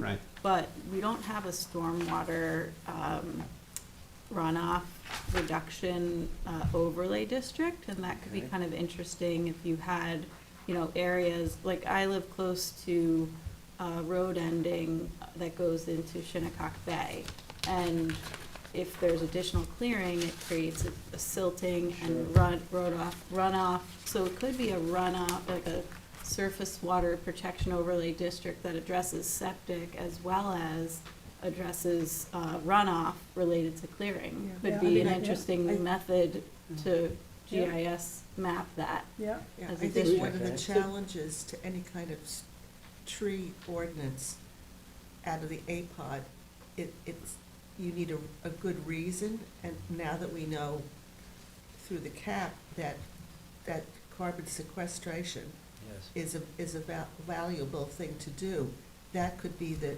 key, like protecting our water in the, and drinking water in the APOD, the sequestration is the backbone for why these rules are now in place. Because I think that's Okay. been one of the hangups that the town board didn't feel comfortable addressing some sort of additional restrictions, because it just sounds like Big Brother. Yeah. Right, Okay. but the value Well, of and the there's- trees needs to be really reinforced in language that people understand, you know, that it's carbon sequestration, and the value of the trees to the environment. Absolutely. important. Including our own And health. Public And health, Right, absolutely. and also, I mean, I agree with Tom that it's hard to do an inventory of your trees. No. But is there a mechanism that we can use that can be created, like a vegetation clearing permit outside the APOD in That's- general? I think that's what I'm Well, that's part of the suggesting. tree ordinance that we've been Yeah. looking Yeah. at, right? Yeah, Some of those things, It's a right? good Yeah. idea. And you might be able to use, for example, we have so much aerial photos that if somebody reports something, you can have a way a way of proving- checking to Yeah, see checking it. Google Earth. Right. what's been done. So that would be the main points of carbon sequestration. We can move on at your leisure or quickly. I did want to bring to the fore transportation. We had discussed bicycle networks and walkability. Right. I was, Steph, on that one, let me jump in, because I Okay. read that with interest. The town board did adopt a complete streets outline, or the first steps of a complete streets program in about 2011. Changing town board staff, changing town board members, changing town staff over the years. That did not go terribly far. But one of the things that was done was that there were some suggested changes to the town code in support of complete streets. okay. The town also at that point inventoried all the sidewalks in the town, all the bike lanes, all the bike routes. It's all on GIS now, you know, and that was one good thing that came out of it. But, and looking at what you had written, I think what we did at that time was put a half-mile circle around the hamlet centers, the schools. I think the beaches were in there, the recreation, the things you mentioned in here Yes. that are in the cap. So there may be some stuff in the computer, Okay. some Yeah. early Yeah. work that was already done that you, Right. you know, might want to go back and reference. As I said, didn't get as far as some of us had hoped, but it was started, and there was some down board initiatives to, you know, kind of get it going. I Okay. remember that E-Tran, East End Transit, Yes. with the light rail proposal. That That was a was- long time ago, but there could be some little golden nuggets in there. Okay. Well, Yeah. yeah, Could do I that. think looking at some of the things that we've If the done. work's already been done. Sustainable East End development strategies, Right. because that goes back, and I think at that time, we also mapped, the GIS mapped, you know, the amount of open space in the I town. haven't come across it. I will You know, certainly so dig into I that. can- And the I can- Trails Board, have they ever offered anything on walkability or bicycle Well, lanes? they're always, They do. Is it strictly trails. hiking? No, Yeah. hiking, they don't. but don't there's also weigh in. horseback riding on them too. Yes, So but they- not, biking and hiking are not very well connected together, because trail bikes and stuff Sure. chew up the hiking paths, and they too fast, and they're dangerous. Okay, So- okay, so that's out of their purview. So So you might that's- want to ask Tom Houghton to go into the intermodal transportation files, and I know there's some files on complete streets in there, to see what some of what had been done. Okay. So I think I'm gonna stop you. It's 5 of 5. And- High albedo roofs, in favor? Well, I Any- mean, don't shortchange it. You've got an awful lot of information that I think we've given you. We A can lot to continue it another digest, time, sure.